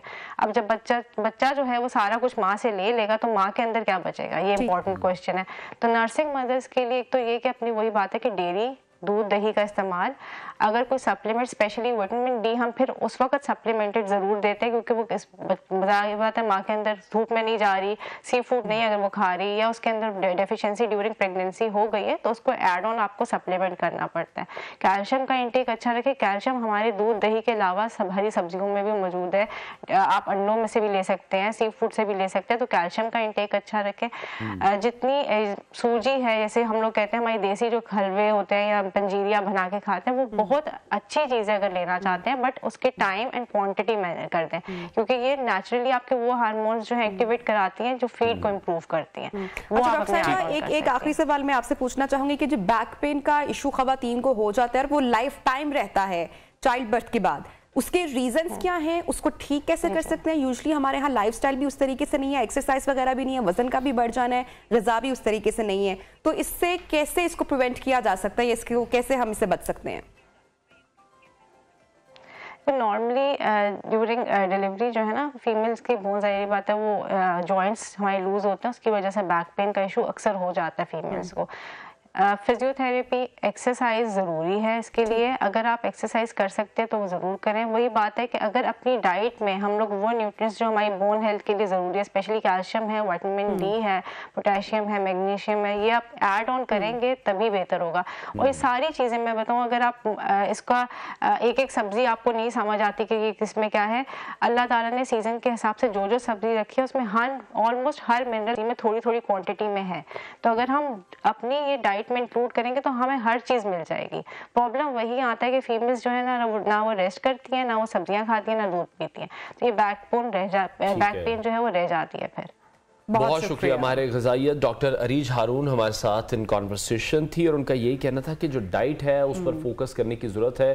ख़वातीन को जिस तरह से हमने शो में भी डिस्कस किया है कि जो इनर ब्यूटी है, जो इनर हेल्थ है, वो ठीक होना शायद सबसे ज़्यादा ज़रूरी है। बिल्कुल। प्रोग्राम में आगे बढ़ते हैं और अब कुछ जिक्र कर लेते हैं पाकिस्तानी यानी ग्रीन पासपोर्ट के हवाले से कुछ फैक्ट्स आपके साथ शेयर करेंगे। पासपोर्ट देखने में तो नाज़रीन एक कागज का टुकड़ा लगता है, लेकिन हकीकत में पासपोर्ट आपके जो मुल्क की वैल्यू है या जो उसकी पहचान है उसके बारे में हमें बता रहा होता है। और हमने अक्सर पाकिस्तानियों को अमेरिकन ग्रीन कार्ड या फिर बरतानवी पासपोर्ट या फिर यूरोपीय ममालिक के पासपोर्ट के हसूल के लिए बड़ी तगोदो करते हुए अनवार देखे, और मुसलसल जो हमारे मुल्क की इस वक्त अगर देखा जाए ना, जो सियासी कशमकश है और ऊपर नीचे बदलती हुकूमतें हैं, वो इन हालात ने पाकिस्तान के पासपोर्ट को पूरी दुनिया में बेकदर बिल्कुल। और खबर इस हवाले से यही है कि 2023 के लिए दुनिया भर के ताकतवरीन जो पासपोर्ट्स हैं उनकी 2 अलग अलग फहरिस्तें जारी हुई और दोनों में हम ये देख रहे हैं कि पाकिस्तान सबसे आखिरी नंबर्स पर मौजूद है, which is very unfortunate. Arton capital की फहरिस्त में पाकिस्तान पासपोर्ट जो है वो यमन और सोमालिया के साथ मुश्तरका तौर पर 92 नंबर पर मौजूद है। इससे नीचे अगर हम देख रहे हैं तो इराक है, शाम है और अफगानिस्तान मौजूद हैं। और अगर इन मुल्कों की भी बात करें तो ये तमाम वो ममालिक हैं जहां पर हम देख रहे हैं दहाइयों से जंगें हो रही हैं और हम भी उसी फहरिस्त में शामिल हो चुके हैं। जगह दे दी गई है और मेरा ख्याल है कि जो मगरबी ममालिक ने हमारे खिलाफ एक बहुत ज्यादा प्रोपोगेंडा भी किया है। जब भी कोई गैर मुल्की आता है तो वो सबसे पहले समझता है कि हमारा मुल्क मुकम्मल तौर पर सेफ नहीं है, ये गैर महफूज है, और बाद में वो लोग कहते हैं कि हमने तो जैसा सुना था ऐसा बिल्कुल भी नहीं है, यहाँ के तो लोग बहुत अच्छे हैं, यहाँ का तो कल्चर बहुत अच्छा है। इनफैक्ट अनवार मेरी भी मुलाकात हुई, फ्रांस से कुछ लोग यहाँ पर आए और उन्होंने मुझे बोला कि जब हम लाहौर को देख रहे थे मैप पर और सारा जो भी कि सेफ्टी वगैरह किस तरीके से, तो कहते कि every spot was red spot and we were like really scared कि ये हम कैसे यहाँ पर रहेंगे। और जब हम यहाँ पर आए तो it was totally opposite और ऐसा बिल्कुल भी नहीं था। तो जो एक इमेज पाकिस्तान की पोर्ट्रे की जाती है, आप देखिए जो हमसाया ममालिक की जानिब से यहाँ पे मैं जिक्र जरूर करूंगी कि जो मुसलसल मूवीज बनाई जाती हैं और उसमें जो भी दहशतगर्द होता है उसका नाम पाकिस्तानी या मुसलमान रखते हैं। और अभी एक रीसेंट मूवी भी उनकी आ रही है सिद्धार्थ की, जिसमें पाकिस्तानी एजेंसीज और पाकिस्तान के जो खिलाफ एक प्रोपोगेंडा किया जा रहा है। आई थिंक ये बड़ी ही शेमफुल बात है कि पाकिस्तान की इस तरह की इमेज और ये पैगाम दिया जा रहा है कि बायकॉट करना चाहिए इस तरह की मूवीज का। और हमने कितने ही ऐसे व्लॉग्स देखे हैं उन टूरिस्ट के जो पाकिस्तान को एक्सप्लोर करने आए हैं और उन्होंने अपने व्लॉग्स में बताया है कितनी खवातीन आई हैं, कितने मर्द हजरात आए हैं जिन्होंने पाकिस्तान की ब्यूटी पूरी दुनिया को दिखाई है। और यकीनी तौर पर जो पाकिस्तान का इमेज है वो कहीं ना कहीं बेहतर करने की जरूरत है। इंडिविजुअली भी हमें सोचना चाहिए, क्योंकि एक दौर वो भी था जब 1961 से 74 के दरमियान पाकिस्तानी जो पासपोर्ट है उसका शुमार दुनिया के 30 बेहतरीन पासपोर्ट्स में होता था। और अभी भी हमें इस पर बहुत ज्यादा काम करने की जरूरत है। जो हमारे खिलाफ प्रोपेगेंडा किया जा रहा है उसका मुकाबला यकीनी तौर पर करना चाहिए। ऐसे इकदाम उठाने चाहिए जिससे मुल्क की इज्जत में, वकार में इजाफा हो। जब हम दूसरे ममालिक में जाएं तो अपने मुल्क को भी अच्छी तरह से रिप्रेजेंट करें। मुआशी तौर पर खुशहाली यहाँ पर बहुत जरूरी है। सियासी तौर पर जो बेयकीनी है उस दौर से हमें बाहर निकलने की जरूरत है। और सियासत से पहले हमें यह देखना है कि हमें सिर्फ और सिर्फ पाकिस्तान का ही सोचना है। बिल्कुल, और इसके लिए हम जो कुछ भी कर सकते हैं हमें करना चाहिए। आगे बढ़ते हैं प्रोग्राम में और अब आपको बताते हैं कि कितने जो पाकिस्तानी हैं अनवार सोशल मीडिया का इस्तेमाल करते हैं। इंटरनेट अब दूर दराज के इलाकों तक भी पहुंच चुका है। तो हम आपको बताते हैं कि जो PTA यानी कि पाकिस्तान टेली कम्युनिकेशन अथॉरिटी है, उसने पाकिस्तान में सोशल मीडिया इस्तेमाल करने वाले सार्फिन के हवाले से जो फैक्ट्स हैं, आदादो शुमार हैं, वो जारी की है। और इसके मुताबिक पाकिस्तान में सोशल मीडिया इस्तेमाल करने वाले सार्फिन की तादाद 16 करोड़ से तजावुज कर चुकी है। बहुत बड़ा नंबर है। हर एक के हाथ में फोन और पाकिस्तान की आबादी की बात करें तो 22 करोड़ के लगभग आबादी है। और इस रिपोर्ट के मुताबिक 7 करोड़ से जो ज्यादा पाकिस्तानी हैं वो यूट्यूब से लुत्फानंदोज होते हैं, जबकि फेसबुक इस्तेमाल करने वालों की तादाद 5 करोड़ 71 लाख हो चुकी है। और टिकटॉक जो कि बहुत तेजी से हम देख रहे हैं कि वो वायरल हो रही है, टिकटॉक ऐप बहुत फेमस हो रही है, उसके भी जो फॉलोअर हैं वो अभी 1 करोड़ 83 लाख जो पाकिस्तानी हैं उनके अकाउंट इस वक्त बन चुके हैं। और इसी तरह पाकिस्तान में जो इंस्टाग्राम है इस्तेमाल करने वालों की तादाद 1 करोड़ 38 लाख तक पहुंच चुकी है। अनवार, आपकी फेवरेट सोशल मीडिया एप्लीकेशन में से कौन सी है? I think Instagram. अच्छा, ये भी डिपेंड करता है कि हम कौन सी एप्लीकेशन किस इंफॉर्मेशन के लिए इस्तेमाल करें। अगर मैं अपनी बात करूं, फॉर एग्जांपल अगर मुझे खबर चाहिए, इंस्टेंट खबर चाहिए, तो फिर फौरी तौर पर ट्विटर के पाकिस्तान में कौन से टॉप ट्रेंड्स चल रहे हैं, पॉलिटिकल हैपनिंग कौन सी है, और छोटी सी छोटी डिटेल्स की रियल अकाउंट्स वहां पे आपको बड़ी-बड़ी सेलिब्रिटीज के, पॉलिटिशियंस के मिलते हैं। उसके बाद काफी बेयकीनी सी सूरत-ए-हाल है ट्विटर की भी। कंफ्यूज है लोग बहुत ज्यादा ट्विटर के मामले को भी लेकर। तो ये रिपोर्ट थी जो हमने आपसे शेयर की है कि कितनी बड़ी एक तादाद है पाकिस्तानियों की भी। तो नबिया देखें, क्योंकि इंटरनेट भी उनको मुयसर है, उनको मोबाइल फोन मुयसर है, टेक्नोलॉजी मुयसर है तो पाकिस्तान भी हम ये देख रहे हैं कि शायद टेक्नोलॉजी में मजीद डेवलप कर जाएगा आइंदा कुछ साल। और लेकिन अनवर, अगर हम सिर्फ टिकटॉक की बात करें तो मुझे बड़ी हैरत हुई थी पाकिस्तान में, तो मुझे थोड़ा सा आइडिया था कि पाकिस्तानी एंटरटेनमेंट के लिए टिकटॉक को यूज करते हैं और इसका जो नंबर है इस्तेमाल करने वालों की तादाद यूट्यूब से बहुत आगे या ट्विटर से आगे हो सकती है, लेकिन इन अमेरिका भी जो टिकटॉकर जो एप्लीकेशन यूजर्स हैं उन्होंने यूट्यूब यूजर्स को पीछे छोड़ दिया, नंबर 1 एप्लीकेशन बनी। और अच्छा लगता है समटाइम कि दूर दराज कहीं पर किसी का टैलेंट देखने को मिलता है। मैं जरूर शेयर करूंगी कुछ वीडियोस मैंने देखी थी अनवर, दूर देहात पंजाब में गालिबन कोई गांव है, आई एम श्योर अगर आप उसकी वीडियो देखेंगे, किसान है, खेतीबाड़ी करता है और कोई भी निजाम नहीं है सच, लेकिन अगर आप उसका टैलेंट देखें, म्यूजिक पे जो लिपसिंग कर रहा है और जो एक्सप्रेशन और जो स्माइल है, आई थिंक बड़ी जबरदस्त बात है कि पूरी दुनिया तक पहुंच रहे हैं। अंजुम सोया उनका नाम है, बिल्कुल टेक्नोलॉजी की मदद से लोग अपने आप को पहचान भी दिला रहे हैं, लेकिन हम आज जिक्र कर रहे हैं उनको मालूम भी नहीं है। कंटेंट बना रहे हैं और जिस तरह से हमने शो के शुरू में भी डिस्कस किया कि जिस तरह टिकटॉक को काउंटर करने के लिए बहुत सी चीजें की जा रही हैं। फेसबुक ने जिस तरह से अपनी रील्स इंट्रोड्यूस कराई हैं, आज यूट्यूब ने वो जो शॉर्ट्स हैं, शॉर्ट्स के नाम से यूट्यूब ने भी अपना एक जो ये नया मामला है वो शुरू किया है और टिकटॉक को काउंटर करने के लिए जो बाकी ऐप्स हैं वो भी अब एक्टिव दिखाई दे रही हैं। पाकिस्तान के जो नाम हैं, जो हमारे ब्लॉगर्स हैं, जो वीलॉगर्स हैं, उनका नाम भी सामने आ रहा है। फॉर्ब्स में आप देखें अदील चौधरी जो कि फूड ब्लॉगर हैं, उनका नाम उसमें आया। आई थिंक ये बड़ी एप्रिसिएशन देनी चाहिए। अच्छी बात है कि हमारे ब्लॉगर्स हों, वीलॉगर्स हों या किसी भी फील्ड से जो इन्फ्लुएंसर्स हैं, उनका नाम इन फहरिस्तों में आना या उनका जिक्र होना, उनकी चर्चा होना ऑल ओवर द वर्ल्ड, उनकी फॉलोइंग होना, आई थिंक ये एक बड़ी जबरदस्त बात है। अदील चौधरी का जब नाम आता है तो एक ही लाइन ज़हन में आती है, बहुत आला, बहुत ही आला। इसी के साथ ब्रेक लेते हैं, ब्रेक के बाद आपको दोबारा साथ रहिए।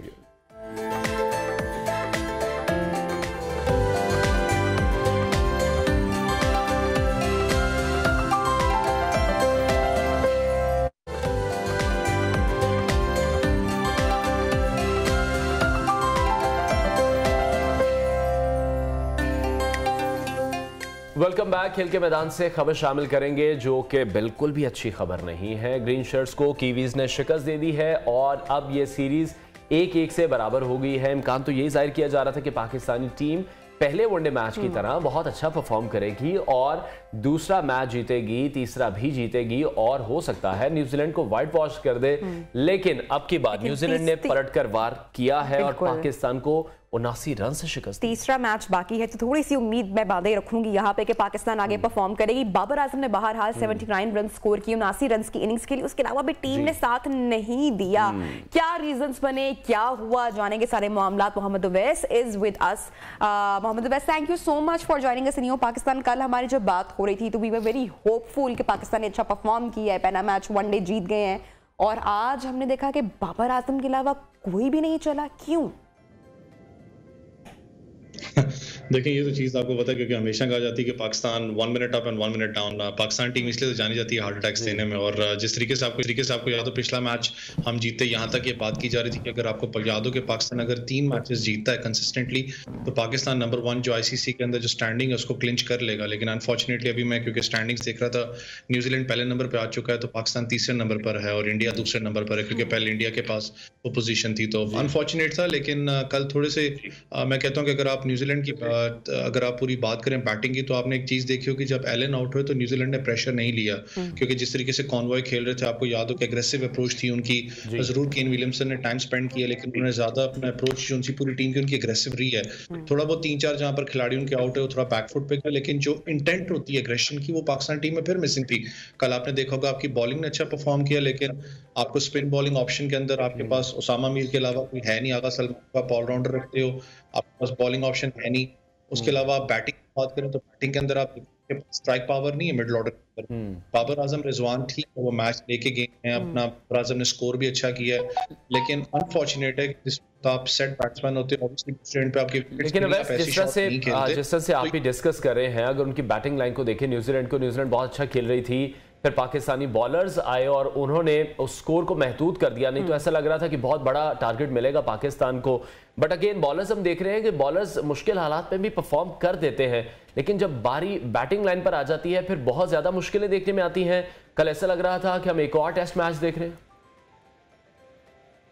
देखिए बॉलर्स की आपको याद होगा, ये भी तनकीद पहले मैच में मुझे याद है हारिस रऊफ पे की गई कि वो वापस आकर उन्होंने रन्स लीक किए, लेकिन क्योंकि देखिए इंजरी पीरियड के बाद वो वापस आए। लेकिन आज एक आपको कल के मैच में टोटली डिफरेंट हारिस रऊफ यहाँ पर नजर आ रहे थे। मैंने जैसे आपको कहा न्यूजीलैंड की अगर आप बात तो न्यूजीलैंड के स्किपर ने भी ये कि हमें जो स्पिन बॉलिंग ऑप्शन है उससे बहुत ज्यादा सपोर्ट मिली है कि अगर 2 से 3 स्पिनर्स खेल तो हमारा सिर्फ एक स्पिनर की बात करूँ सामा मीर, उसके अलावा हमारे पास स्पिनिंग ऑप्शन नहीं है। बहुत अरसा हो गया आपने अपना राइट आर्म देखा ही नहीं पाकिस्तान टीम में। बैटिंग की अगर आप बात करें, वो जो इंटेंट की हमेशा बात करते थे, अफरीदी ने एक अच्छी बात की कि अगर आपने पाकिस्तान टीम का अगर आपने हिस्सा रहना है तो आपको एक 35 के प्लस जो सा स्ट्राइक चाहिए जो कि एग्रेसिव अप्रोच मिसिंग है पाकिस्तान टीम। अगर पूरी बैटिंग देखें, फखर जमान आउट हुए, Imamul Haq out, obviously pressure middle order के ऊपर आता है, लेकिन उसका काम फिर मिडिल ऑर्डर का बंद प्रेशर को स्टॉप करे, जो फ्री फ्लो है 7 रन 6 रन पर ओवर को लेके।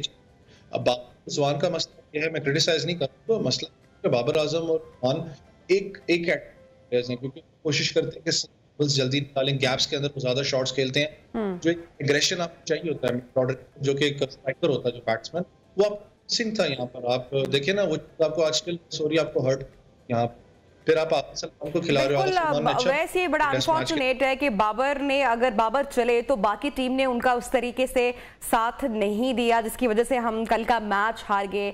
आखिरी और तीसरा वनडे मैच, क्या हिकमत अमली होनी चाहिए, क्या स्ट्रैटेजी होनी चाहिए, कौन सी गलती हमने की जिसकी वजह से हम मैच हारे, जिसको हमें अब रिपीट नहीं करना है?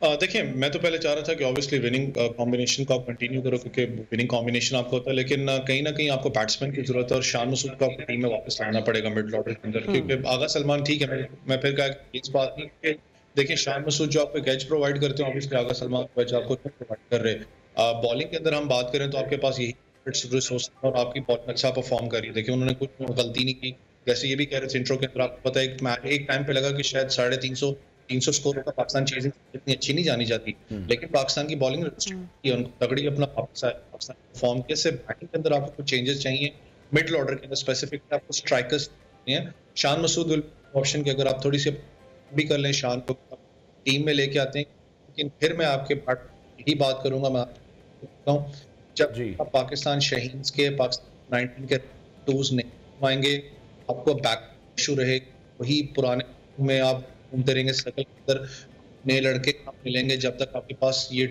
स्टार्ट होता है। ठीक है अवैस, क्या लग रहा है कल का जो मैच होने जा रहा है पाकिस्तानी टीम जीत पाएगी? देखिए ऑब्वियसली पाकिस्तान के साथ तो नई ख्वाहिशात जरूर होती हैं, लेकिन आपको पता है पाकिस्तान टीम एक ऐसी टीम है जो कि हार्ट अटैक जैसे मैंने कहा अपना जानी जाती है देने के लिए। और पाकिस्तान टीम आपको पता है जब एक कलेक्टिव खेलती है तो सेट में भी नहीं, गलतियां देखिए हर किसी से होती हैं। मैंने शायद आपको याद हो आपके प्रोग्राम में भी बात की थी कि लोग मुझे शायद तनकीद भी कर रहे हैं मुझ पे कि बाबर आजम को किस लिए कप्तानी से हटाया जाना चाहिए। मैं इसलिए कहता हूं कि देखिए उन पे एक रिलैक्स हो जाता है बंदा जब एक कप्तानी से। लेकिन वैसे हमने कल देखा बहरहाल के बाबर आजम ने एंड तक उन्होंने एफर्ट की कि हमारी जो टीम है वो मैच जीत जाए, और जो कप्तानी का भी जो प्रेशर जो बारहा तनकीद की जा रही है कप्तानी के हटाने के हवाले से, तो बाबर ने कल वो एक एक्स्ट्रा एफर्ट डालने की कोशिश की, बट अनफॉर्चुनेटली टीम ने साथ नहीं दिया। तो ये भी आप समझते हैं कि इंटेंशंस दूसरी तरीके से हो सकती हैं, इसको आप उस तरह से देखते हैं? नहीं देखिए मैं देखता तो नहीं ऑब्वियसली, क्योंकि टीम एक जेल्ड अप है, क्योंकि जो ऑब्वियसली हम भी टीम के साथ रहते हैं, टीम जेल्ड अप है अपना, मैंने कोई इंटेंशंस दूसरी देखी नहीं। लेकिन एक चीज आपने जो बात की देखें अच्छी बात है कि बाबर आजम आपको पता है one of the best batsman, उसकी एबिलिटीज पे किसी को डाउट नहीं है यहाँ पर। लेकिन एक चीज देखें ना, एक इंटेंट मैं फिर कह रहा हूँ कि एक टीम के अंदर जो पैदा होती है वो ये होती है कि हमने एग्रेसिव अप्रोच के साथ जाना है, हमारा जो माइंड सेट है वो एग्रेसिव होना चाहिए। एक चीज हमेशा पाकिस्तान टीम को जो मैंने देखा है जो इशू होता है ज्यादातर, they are reluctant highly on Babar Azam के बाबर आजम परफॉर्म करेगा हमारे लिए, क्योंकि obviously he is one of the best batsman. जब तक आप टीम यूनिट बहुत शुक्रिया अवैस, हमारे साथ इन कॉन्वर्सेशन थे। बट उम्मीद करते हैं कि पाकिस्तान जो अगला मैच है अनवार वो जीत जाएगी और इस तरह की सीरीज जो है वो अपने नाम कर लेगी। So best wishes to green shirts. Match में हार और जीत होती रहती है। ऑब्वियसली ब्रेक की जाने बढ़ते हैं, ब्रेक के बाद ज्वाइन करते हैं।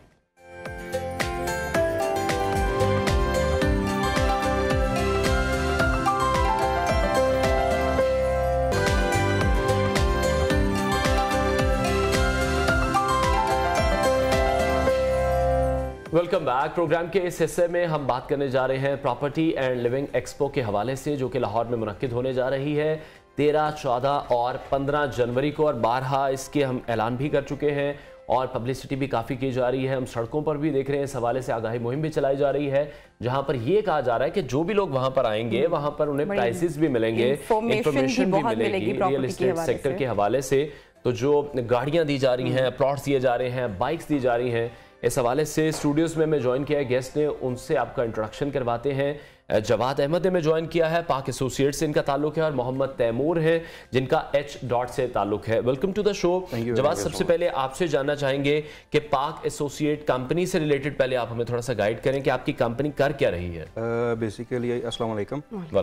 हम लोग इस्लामाबाद बेस्ड कंपनी है और वी स्टार्टेड वर्किंग इन 1993 और तब से ही हमारा चक्कर मतलब स्टार्ट हुआ है। और बेसिक हमारा काम जो है, हम लोग real estate marketing, construction and development के अंदर हम लोग प्रोजेक्ट्स डिफरेंट हैं। और दूसरा ये है कि कुछ जो पाकिस्तान में अच्छी ऑथराइज सोसाइटीज़ हैं उनके हम लोग जो हैं ऑथराइज कंसल्टेंट्स हैं, जिसमें लोग हमारे से आके इसके बारे में सारी वो इंफॉर्मेशन लेते हैं और हम लोग उनको प्रोवाइड करते हैं।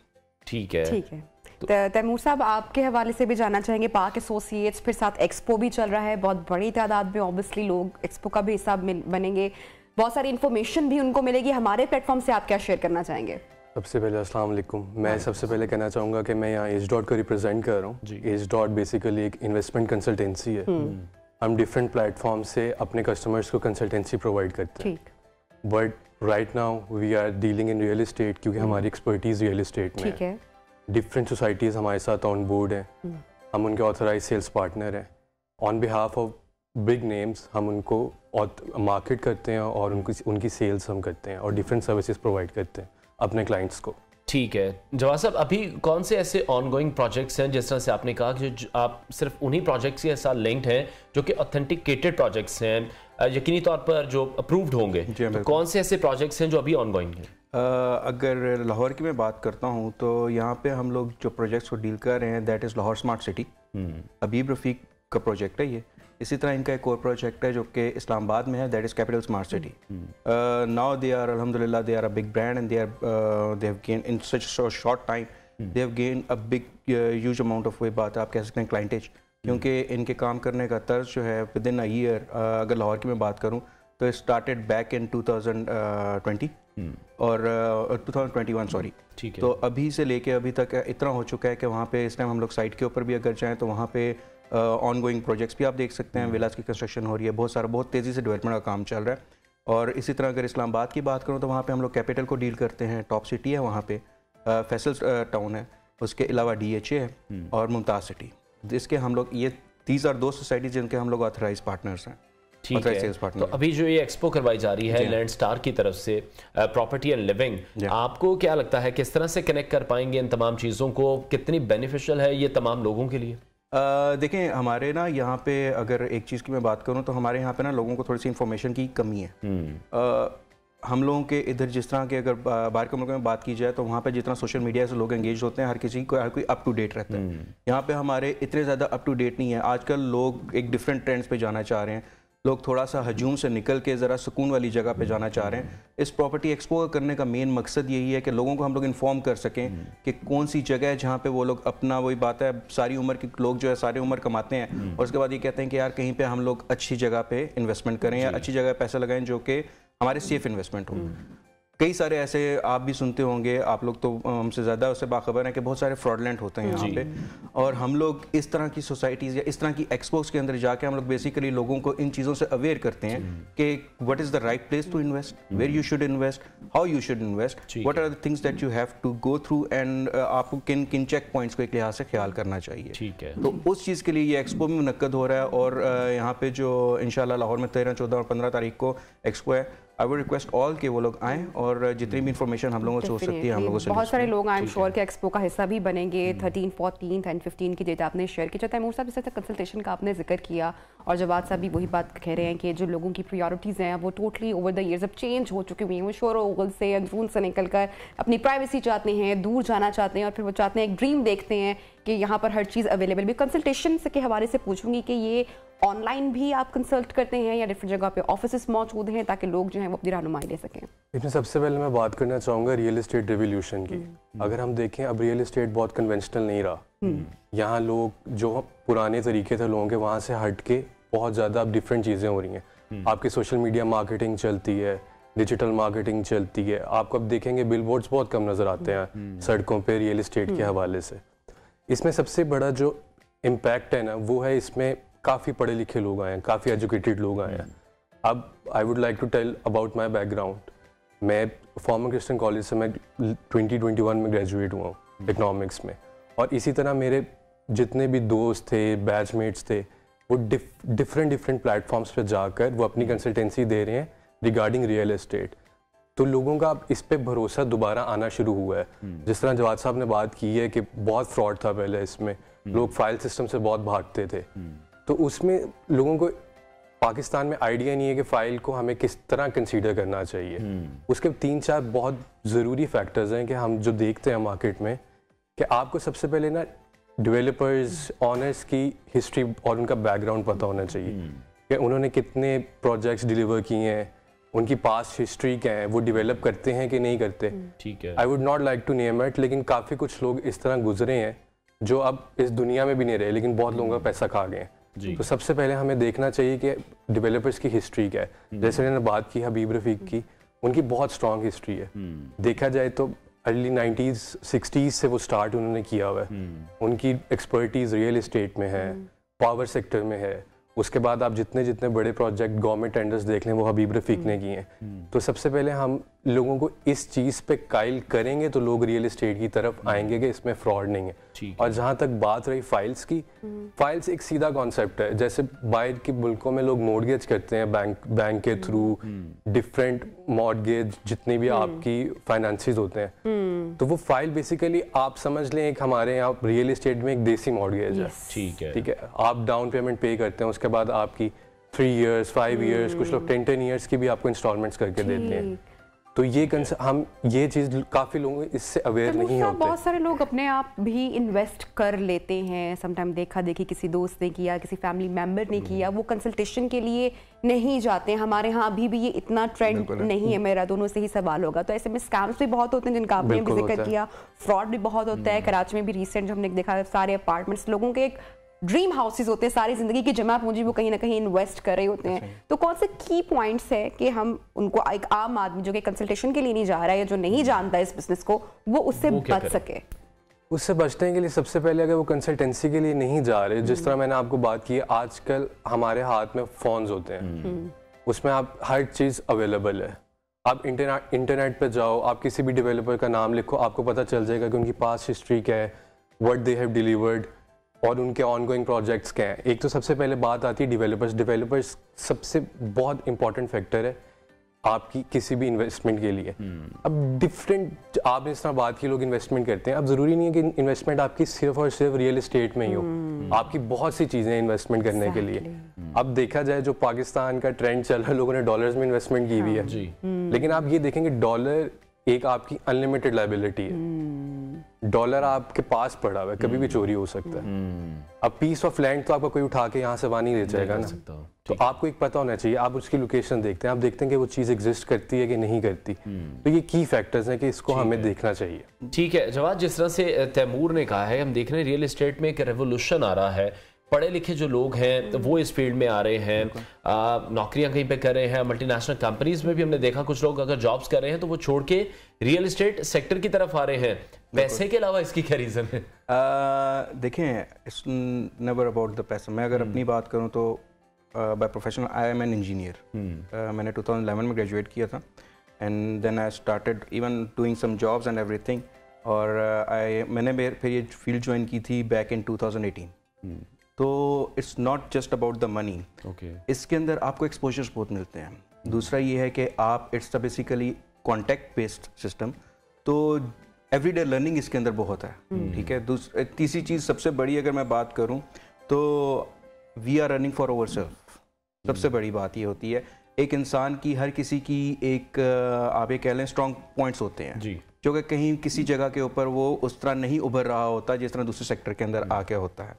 तो उसी हिसाब से ही यहाँ पे इस फील्ड के अंदर अभी इस time there are multiple companies, I know very close friends of minds are there, जो कि जिन्होंने मतलब अपनी जॉब्स छोड़ के दे ज्वाइन दिस फील्ड, और अल्हम्दुलिल्लाह अभी वो लोगों ने इतनी तरक्की की है that they have a proper company जिसके अंदर आप नाना बात करें तो शायद 100 to 150 एम्प्लॉयज काम कर रहे हैं। सेकेंडली ये कि real state is not just a single sector, इसके साथ there are a lot of different sector, more than 100 sectors जो कि सारे इसके साथ कनेक्टेड हैं। तो हर जब भी कोई बंदा इस फील्ड के अंदर आता है उसको एक साइड से दूसरी साइड पे निकलने के लिए बहुत सारे रास्ते नजर आते हैं कि यार मैं अगर ये काम कर रहा हूँ तो I can start this thing too, और अगर इसके साथ हर चीज़ इंटरलिंक्ड है, कंस्ट्रक्शन इंटरलिंक्ड है, आपकी डिजाइनिंग इंटरलिंक्ड है, आपकी मीडिया प्रोफेशनल इंटरलिंक्ड है, आपका सोशल मीडिया इंटरलिंक्ड है, तो उस हिसाब से ये सारा इंटरलिंक्ड है। बाकी इसमें एक बात थोड़ी सी एड ऑन करना चाहूँगा, जो तैमूर बात कर रहे थे, जिस तरह आप लोगों ने सवाल पूछा कि क्या चीज़ है जिसकी वजह से हम लोगों को देखना चाहिए कि किसी को कि यहाँ पे इन्वेस्टमेंट करनी चाहिए। तो सबसे पहली बात तो जो इन्होंने तैमूर ने की कि developer should be a strong one. आप उनको देखें कि उन्होंने पहले कौन से प्रोजेक्ट्स किए, उन्होंने प्रोजेक्ट्स डिलीवर टाइमली किए या नहीं किए। ठीक है। सेकंड मोस्ट इंपॉर्टेंट थिंग, इसके ऊपर मैं गवर्नमेंट को भी कहूँगा, अभी तो गवर्नमेंट ने बहुत ईजी कर दिया है, बिकॉज अगर मैं यहाँ पे बात करूँ, यहाँ पे most of the societies are registered with LDA, Lahore development authority.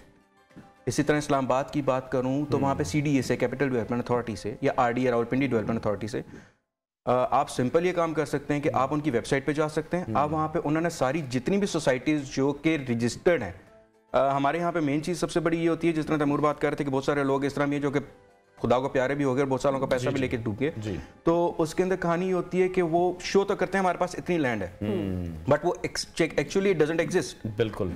Government ने इस चीज़ के ऊपर काफ़ी सारे डिफरेंट रूल्स एंड रेगुलेशंस बनाए हुए हैं कि एक सोसाइटी गवर्नमेंट से तब रजिस्टर हो सकती है अगर उसके पास इतनी अमाउंट ऑफ लैंड एक्वायर्ड होगी। बिल्कुल जवाब, लोग हम देखते हैं कि हम ज़्यादातर देखते हैं पार्क फेसिंग प्लॉट ले लें, कॉर्नर प्लॉट ले लें, लेकिन उसके बाद जो सबसे बड़ा मरला है उसको बनाने का है। कॉर्नर प्लॉट लेकर भी कंस्ट्रक्शन समटाइम इस तरह की कर देते हैं कि बड़ा अजीब सा घर बनता है। उस हवाले से भी कंसल्टेंसी दे रहे हैं आप? हम लोग बिल्कुल इसके हवाले से प्रोवाइड कर रहे हैं, कंसल्टेंसी प्रोवाइड कर रहे हैं। इसके अंदर बहुत सारे फैक्टर्स इसके अंदर भी आ जाते हैं, रिगार्डिंग कंस्ट्रक्शन मटेरियल्स आ जाते हैं, क्योंकि फिर वही बात की कि बहुत सारे लोग इंडस्ट्रीज कनेक्टेड हैं इसके साथ। ठीक हो गया, बहुत शुक्रिया। जवाद अहमद पाक एसोसिएट से इनका ताल्लुक था और मोहम्मद तैमूर S. से इनका ताल्लुक था, उन्होंने ज्वाइन किया और सारी डिटेल्स शेयर कर रहे थे कि क्या इस एक्सपो में होने जाना है। तो मेक श्योर कि आप भी इस एक्सपो को ज्वाइन करें। प्रोग्राम का वक्त नाज़रीन खत्म हो रहा है, इंशाल्लाह कल आपसे मुलाकात होगी। अपना बहुत सारा ख्याल रखिए। अल्लाह हाफिज।